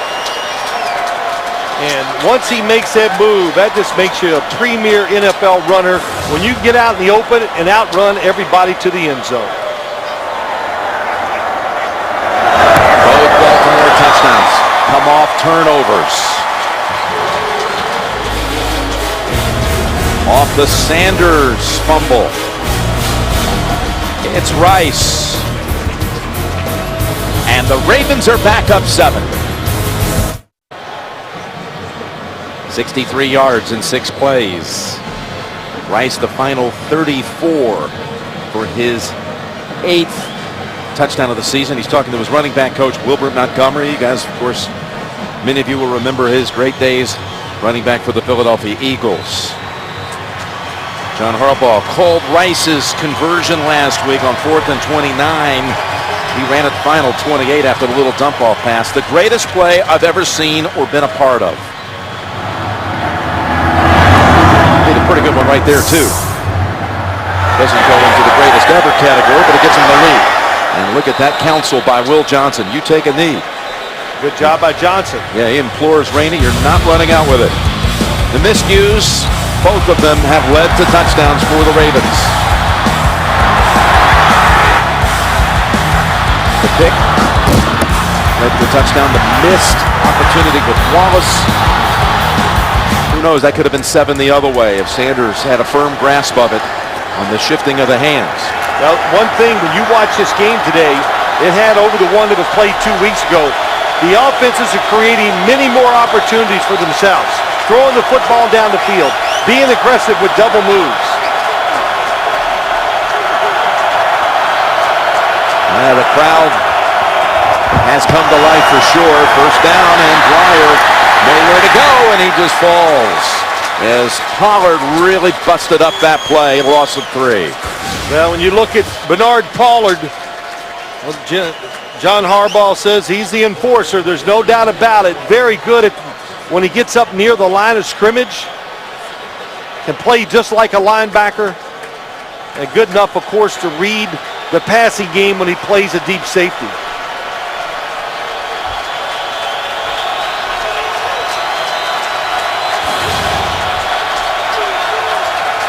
Second and 13.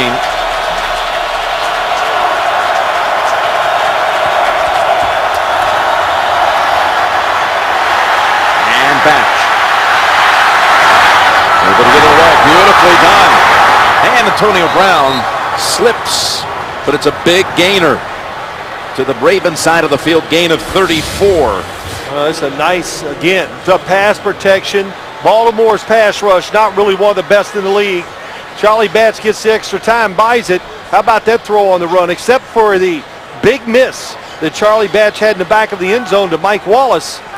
He's been on target with every other throw. What a good job by Antonio Brown adjusting the route, finding the open space. That's what he did. Antonio Brown back after missing 3 straight games, out with an ankle. An injury suffered against the Giants. From the 49 of Baltimore, Batch connects to Wallace.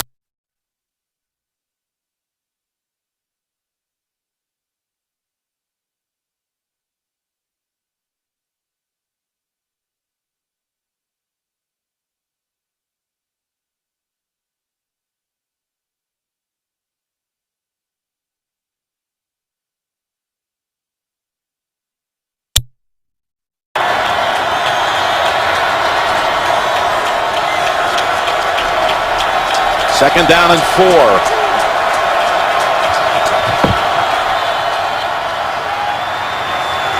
And Dwyer again trying to make a move just to create something because nothing is there at first pass and no gain.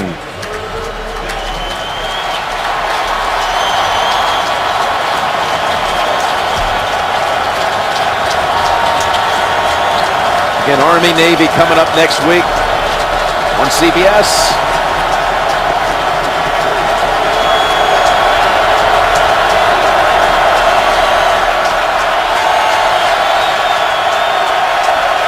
3rd and 4.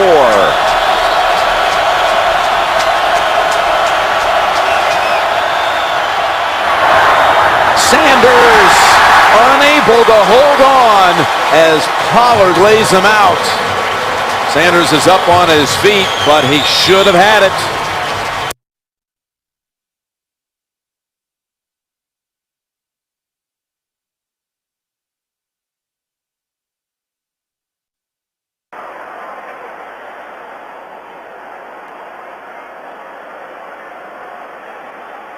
Fourth and 4.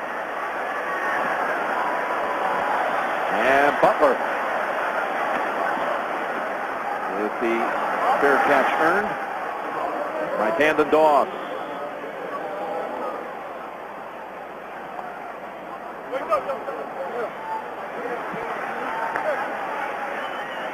And Sanders is shaken up on that bench. We apologize for these little audio issues here.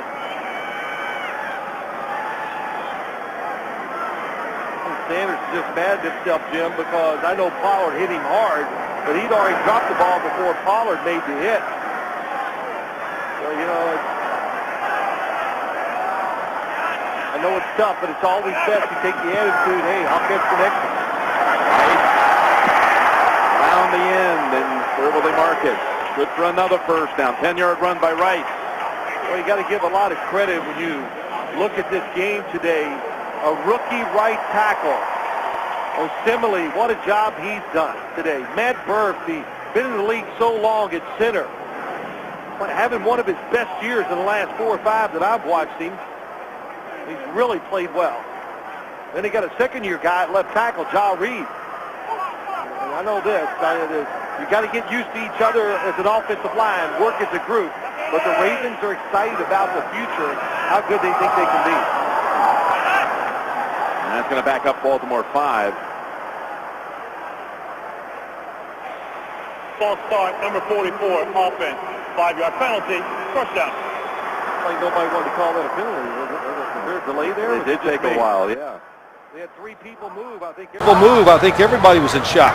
It was on Vontae Leach, who was actually a little shaken up on that last play, that run by Rice. Maybe he was trying to get a quick jump off that snap. It cost him 5. I know one thing that the Ravens talked about a lot. If they can have sustained drives, stay on the field. The Steelers are not like most defenses in the league. Oh, Flacco was put on him, and they ruin down. They say Foot got to him, and this crowd is furious over that. They thought it was an early whistle, but they are going to give Larry Foot the sack. Well, it's a little cross split up the middle. That's what the Steelers, their favorite blitz is.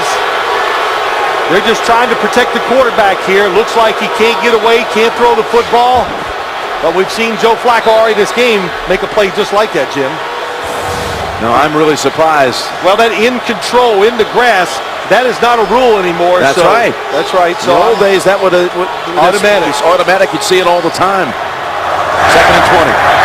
Jacoby Jones. And that's James Harrison holding him to a 5-yard gain. It's going to run out the 3rd quarter. Baltimore has the lead at 20-13. Back after this message and a word from your local station. You're watching the NFL on CBS, home of Super Bowl 47. Start the 4th quarter. Jim Nance, Phil Simms, Lance Barrow, our producer, and Mike Arnold directing this great rivalry game. These two teams that the last 2 years have finished 12-4. Each of them marching on to the playoffs, but a spread this year between the two. Ravens coming in at 9-2, Pittsburgh 6-5. 3rd and 15. And Flacco looking for Jacoby Jones and knocked down. Beautifully covered there by Keenan Lewis. Joe Flacco had good protection that time. That allowed him to throw it down the field to Jacoby Jones. The last time they played, the Ravens had a lot of trouble picking up some of these moving blitzes by the Steelers. Well, that's not been the case today. They've done a great job blocking for Joe Flacco. Sam Cook with Morgan Cox snapping it back. Third-year man from Tennessee. Brown from the 30, little hesitation. And nothing ever develops. And Reed makes another special teams play. There is a flag out.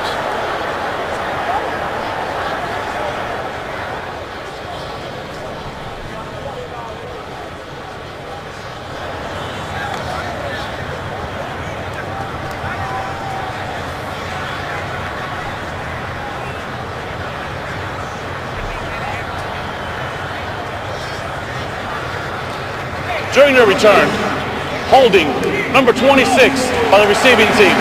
10-yard penalty from the end of the run. First down.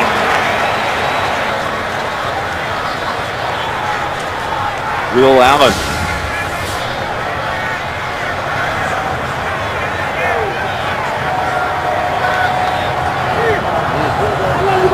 Grabs him by the hair. That was a definite hold. There's no doubt about that. Laquan Williams.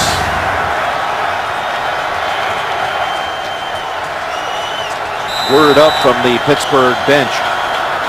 Shoulder injury suffered by Emmanuel Sanders on that drop ball across the middle. Questionable to return. They split out to the near side. Johnson, and now they shift him back behind Charlie Batch, who will go with Dwyer. And they reached and tried to strip it. Dwyer firmly holding on for a gain of 6. Again, Army-Navy. Next Saturday, the Home Depot College Football on CBS. All glory, the Army-Navy game starts with college football today. Had a chance to visit last week with the Naval Postgraduate School out in Monterey, California. A lot of talk as always. Army-Navy, all of our... This season every year boils down to that game, Jim, no matter what. Touches so many. Second down and 4. Dumped off to Dwyer. Boy, he was tough to bring down. McClain had a shot at him. He took in an extra 5. Well, we talked about it to start the game today that they want Jonathan Dwyer to become the workhorse and demand 20 to 25 carries a game. He's run the football like that so far, and nice job of running with the ball after the catch. Yeah, what do you think of his effort here today? Well, it's been outstanding. I think Mike Tomlin delivered the message to the running backs this past week. He delivered another one today when Rashard Mendenhall was inactive. 43 yards rushing by Dwyer, including a touchdown. And now 3 catches. But it's Redmond. Redmond finding a little crease up the middle and plowing ahead to the Baltimore 40. Kelvin Beachum was one who helped clear that opening for 24. Well, these fullbacks, watch Will Johnson get the block up inside, and it just sets up the whole run. You can almost hear the block, and Redmond cuts it up behind the block and then across the field. Looks like the game we saw Isaac Redmond have against the New York Giants. Ran it up inside, ran it hard, and got good gain. Yeah, he had 147 yards and a touchdown on that win at New York. He stays in there. New set of downs. Baltimore 40. And Batch is going down. Arthur Jones. He had 2 sacks last week. He got another one here. He's been close today a couple times, and I think that's another big surprise in this Baltimore Ravens defense, the fact that Arthur Jones, he's not playing today. Donnell Ellerby has stepped in at linebacker and had a tremendous season so far too. Older brother of Chandler Jones, the rookie first rounder on that defensive line for the Patriots. Good job by the defense, passing receivers off, waiting for them to come in your territory.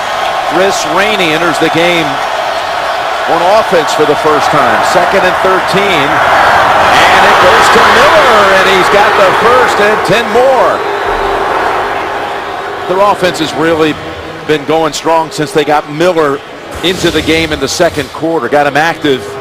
There's the tight end, Jim. Yeah, you're right. They're using him. They fake the screen outside. The linemen pull out with the running back. So what's the defense going to do? They're going to chase the running back and the pulling lineman, and then allows Heath Miller uncovered up the middle of the field. And by the way, Emmanuel Sanders is back out there. We told you they had sent up word it was questionable with a shoulder. He's in a slot to the right. And the 1st and 10 from the 20.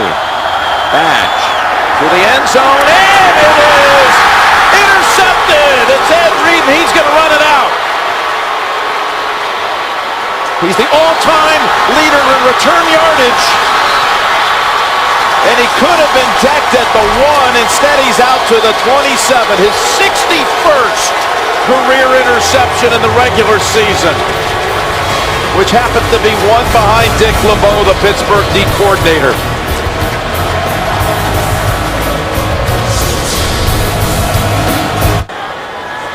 There it is, Ed Reed with his 61st career interception. And again, he's the all-time NFL leader in return yards off of picks. Wow, isn't that amazing? In this day and age, somebody, Dick LeBeau, still up there. Yeah. All the numbers we see in sports. So that ball deflected, but still caught by Bolden.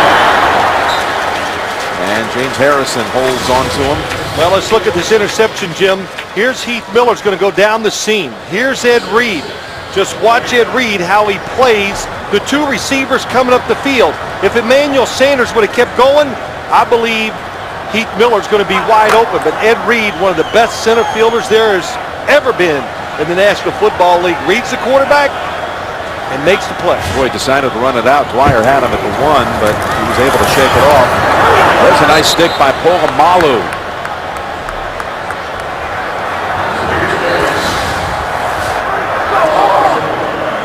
Ray Lewis was there. Of course, in this very game, you got a 2-time NFL Defensive Player of the Year in Lewis. Reed won it 1 year. Harrison's won it before. Troy Polamalu's won that honor before. Suggs last year. 3rd and 5. Ball's out. Ball is out and recovered by Ziggy Hood. Harrison stripped it. So the Steelers get it right back. Well, James Harrison gets this sack in the strip of the football because he keeps working. And the coverage down the field, once again, that's what you need. If you want to sack the quarterback, sometimes you need good coverage to give the players an extra beat to get to the quarterback, and James Harrison did it that time. So they exchanged turnovers in 1 minute and 18 seconds. Flacco had been stripped here in that game a couple of years ago by Polamalu at a crucial late juncture. And Harrison gets the ball back. Recovered again by Ziggy Hood. With 9:41 to play. Good grab, and again, Brown slipped for a moment, and he's pushed back by Corey Graham. Remember that play by Polamalu here? Talk about a game changer, 2010. Well, I've seen so many Polamalu plays. I saw an interception here before by him, or there in, I should say, in Pittsburgh. That's right, AFC title game. Oh, Ran it back yes. for the touchdown. Sent him to the Super Bowl.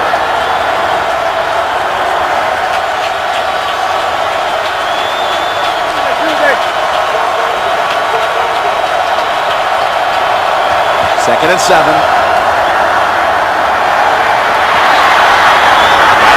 Inside the 10. And that is Emmanuel Sanders. Beautiful throw by Charlie Batch. Good job of looking right. Finding the receiver, coming back to watch. Going to look to the right side. Doesn't like it. Now watch the sidearm delivery into the throwing lane, and it's right on target. That's what receivers want. When they get across in the middle of the field like this, they want you to throw it somewhat low so they can catch it and protect themselves. And a gain of 17. Setting up 1st and goal.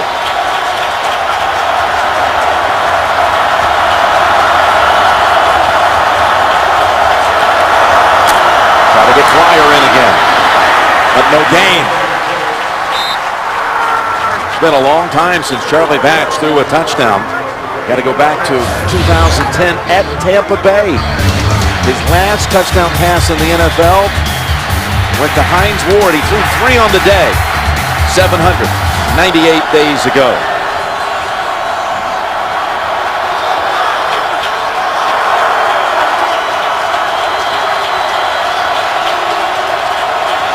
Blitz out Miller to the far side. And second and goal, rolling out, and Batch has Miller. Does he have the pylon? Touchdown!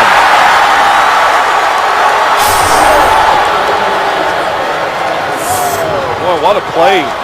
When I saw Charlie Batch go on this rollout and the offensive line was giving ground, I said, man, this doesn't fit what they do. But what a nice throw on the run. And how about that play by Heath Miller? No kidding. You know, you talk about, you said it earlier, Jim, Heath Miller, such a part of this offense. Now, he's not out of bounds, gets it to the pylon, that is a touchdown. I watched the left foot, though. It's going to be close, and of course, every touchdown has to be verified. The left foot?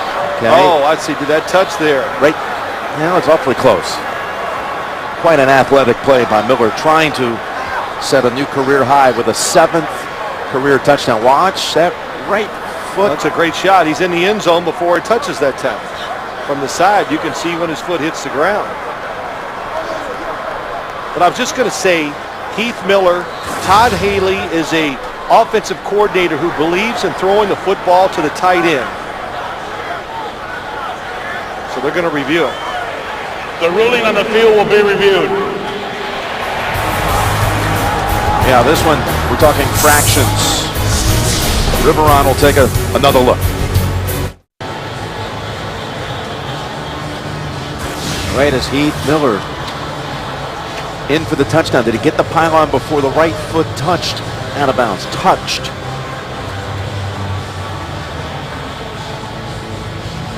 Here's a great shot. Watch the right foot. When does it touch? Touchdown, and the foot is still off the ground. That's the view to me that lets me believe it's a touchdown. The ruling on the field stands as called. It is a touchdown. Touchdown off a 2nd and goal from the 7. Yes. 5th catch for Miller. And Batch with his Steeler best, now 231 yards. And he has that first touchdown pass since that game back in 2010. That ties it at 20. Suazen, 3rd tie of the game. Roethlisberger, the pat on the helmet to the man who's playing quarterback today. Coming off the strip sack by James Harrison. Recovery by Ziggy Hood 4 plays later. Batch finds Heath Miller to tie this game. And now Jacoby Jones hopes to get the chance to return one. He averages 35.8 yards per return. 2nd to Percy Harvin in the league. But they're not going to give him that opportunity. It's a touchback. Today in the NFL, some of the early headlines include the last play stunner by Luck and the Colts, who go to 8-4. And the Patriots have clinched the AFC East. And the Chiefs today win that game against Carolina. Todd Haley, the former head coach of the Chiefs, and he was the head coach. His first year there was the rookie year of Javon Belcher. He brought him into the league. To Leach. And he's active in this passing game today. He's got 12. Boy, is he ever, and that is a great drive starter. I love it when coaches have something, a little misdirection or something different to get their offense rolling. That's what you need. I call them coach 'em up plays. Easy play for Joe Flacco, a no-brainer, and a good first down. What do you think the Ravens are thinking? I mean, they know they're going into the game here that Pittsburgh, even though it's shorthanded, you know, they're going to give them a fight. But to have them down 10 early, and now here you are, late 4th, game tied. As Flacco rolls out, he's got Smith down the field, and it's overthrown. Well, even Joe Flacco on a full sprint, trying to throw the football 50 or 60 yards down the field, that is not going to happen. Torrey Smith does a good job. Joe Flacco, if he could have pulled up, that's what he wanted to do. If he could have pulled up, he could have driven this football down the field, and Torrey Smith would have had a chance. But to be on a run like that and to throw it so far down the field across your body, that is almost impossible. But to answer your question, Jim, 13-3. The Ravens had to be going, we got it, because we got the backup quarterback in there, but they let it get away. Incomplete on 2nd and 10. That was Doss. Again in the AFC, Houston clinches a berth today. Did not lock up the division. New England clinched the East. San Diego fighting to stay in this. Has 13-10 lead over Cincinnati. Out west, if the Ravens manage a victory here, they'll not only be in the playoffs, they also could win the division if San Diego beat the Bengals today. But it's a 3rd and 10 for Baltimore. Foot coming in from behind, and it's incomplete. Pass in the direction of Pittup. Boy, the crowd, I think, could have alerted Joe Flacco that time. They saw Larry Foote, number 50, coming from the left side. Ray Rice doesn't get in front of him, and he just outruns him around the corner. But you can hear the crowd roar, and Joe Flacco alertly just gets rid of the football in time. A short series for the Ravens. And Brown has to return it from the 10-yard line. He's swapped near the 15-yard line. Albert McClellan down there, along with Bynes after a 57-yard punt. The Ravens haven't blown a double-digit lead at home since back in 2004. What a performance by Pittsburgh here today. Trying to knock off the rivals. They'll get Roethlisberger back next week. They'll play 3 of the last 4 at home.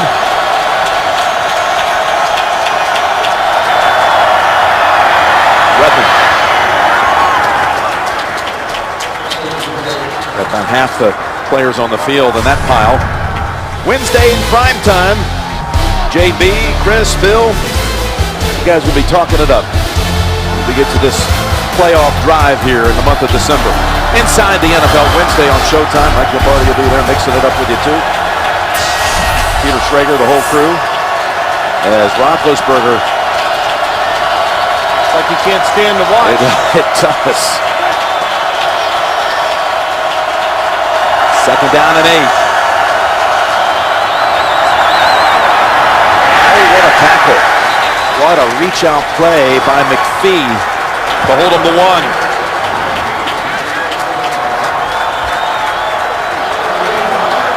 I know why they run the football. They have, Jim, because the Ravens are expecting pass. And they got their pass rushing unit, if you want to call it, in there right now. So the Steelers said, well, let's try and run it. Suggs dragging a little bit. The right arm comes out at the 5-minute mark. 3rd and 7.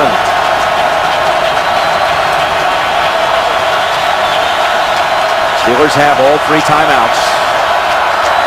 Out of the gun, Batch, and waiting for it. It's Wallace. Wallace had position there off of Shockey Brown. Picks up 14 and a first. Oh, and he gets hit. That time, Charlie Batch hung in there. McPhee, I think it's McPhee, just hits him square. Ooh. It was Nata. Nata. I think Batch is a little wobbly. Boy, just barely gets to the sideline. Nice job by Mike Wallace, but what a job by Charlie Batch standing in there.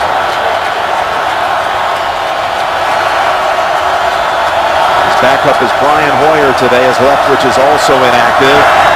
Over to Wallace. And Wallace picks up 7. And he looks to be shaken up.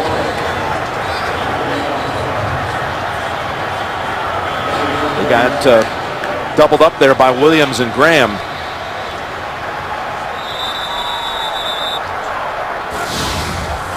Now that play before, after he was hit by Nata.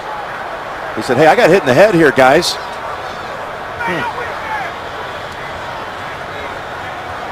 You know, I didn't see him get hit in the head. I just know it was a tough shot he took.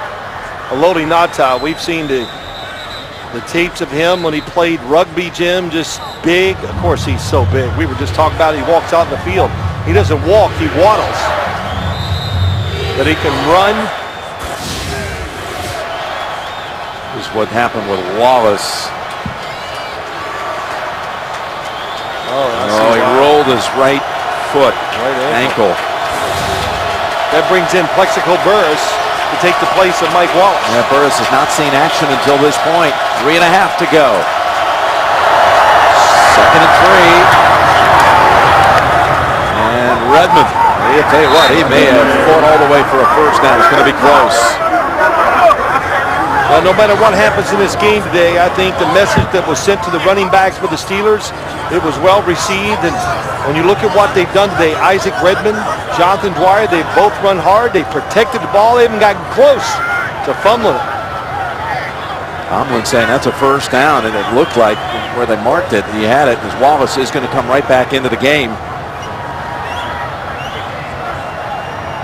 Plexico made his return a week ago at Cleveland. It could be a nice addition, Jim, to this receiving core because they don't have any big, tall guys that can, you know, make certain plays or give the defense trouble. You know, the jump passes, the back shoulder throws, and nothing else, just a big target for a quarterback to throw to. I'll tell you, Redmond, got to give him credit for how hard he worked to keep churning and churning for the chains. I think he actually gained about another half yard. They didn't give it to him. Got a first down. And they've got Rainey, who has had fumble issues. Fumbled at the Giants at Cleveland. He's in the backfield. Good toss. Brown. Pushed out by Brown. Antonio catches it. Shockey shoves him out. Gain of 4. Next Sunday, regional action on CBS. Main game, San Diego at Pittsburgh. Some will get the game late. Miami at San Francisco. All, of course, starts with the NFL Today, presented by Southwest Airlines at noon Eastern time. When you look at this game, too, we talked about Charlie Batch. You could see it in him last night that his resolve. I thought he would play well today because he's been in the league, like you said, 15 years. And all in all, I think he's been really solid at quarterback today. Completed his last 6, make it 7 since being picked. And Brown has the first down, and they're on the Baltimore side of the field. Thought that pass was going to be knocked down, but they do these very well. I like the little different look. A play-action fake, wide receiver screen. Batch gets it over the top. Emmanuel Sanders trying to make the block. And Beachum, the right tackle. When you throw those wide receiver screens, right or left, it's the tackles who can really spring it. And you watch every team that runs it. The wide receivers block, but the tackle pulls out there and tries to open up the hole for him. And this is smart. No need to run a play on the north side of the 2-minute warning. Good point. Baltimore, remember, has only 1 timeout. Pittsburgh has all 3. By the way, the Broncos topple Tampa and now clinch the division out west. So 3 of the 6 AFC playoff spots. There's no order to it, but 3 spots have been taken today. Houston, New England, Denver, all in. 2 minutes to go. First down from the Ravens, 44. This would be some win by the Steelers. They can pull it off. Batch throws, completes. Hit Wallace. And there's a flag down.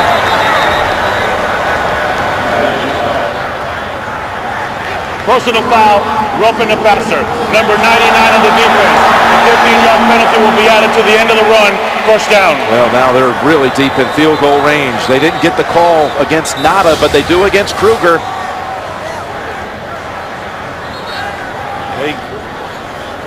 When the quarterback's in the pocket, you get that 1 step. You don't get a 2 steps time and then hit them in the back like that. But how about that protection? And Charlie Batch finally finds Mike Wallace open on the left side.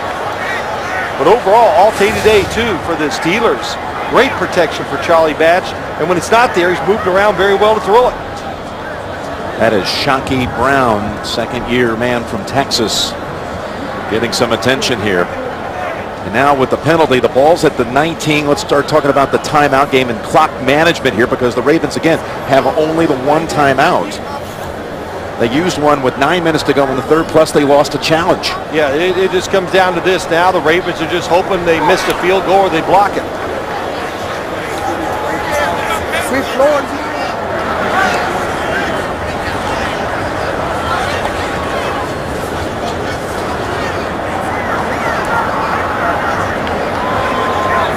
So now that the Steelers are in scoring range, the Ravens' lack of timeouts is definitely going to be hurtful. This is the extra 15 yards. Yeah, I just, Jim, I wanted to look at it one more time, and I said, okay, but it is a late hit. Charged with the last timeout of the half.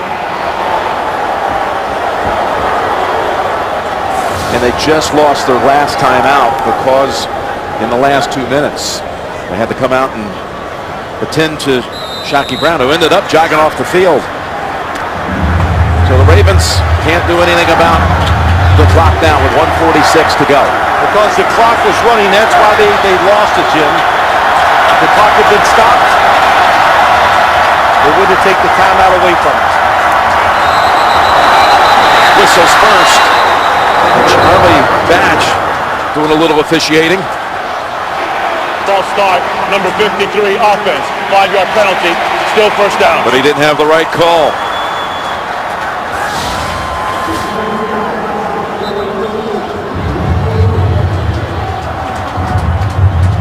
That's a good call, Jim. Marquise Pouncey. The blitzer's coming up near him. Anticipates the snap count. Jumps off sides. Sweeson, who already has 2 game winners this year against Philadelphia, against Kansas City.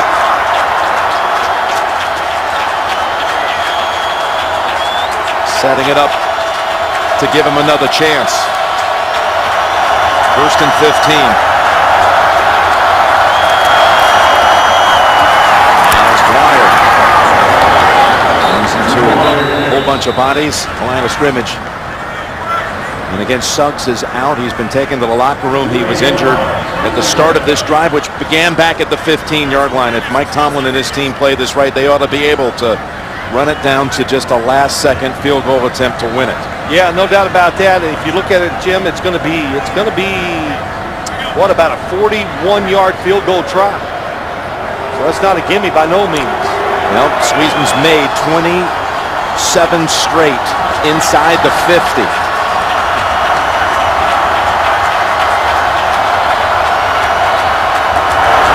Second and 14.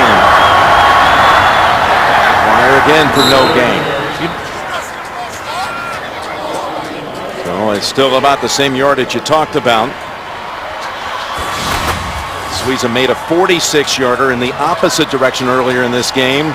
What we saw in warm-ups. Yeah, but I'll say this. It's the one time in football when you look at place kickers, the field goal kicker, when they come out there, Jim, where pressure can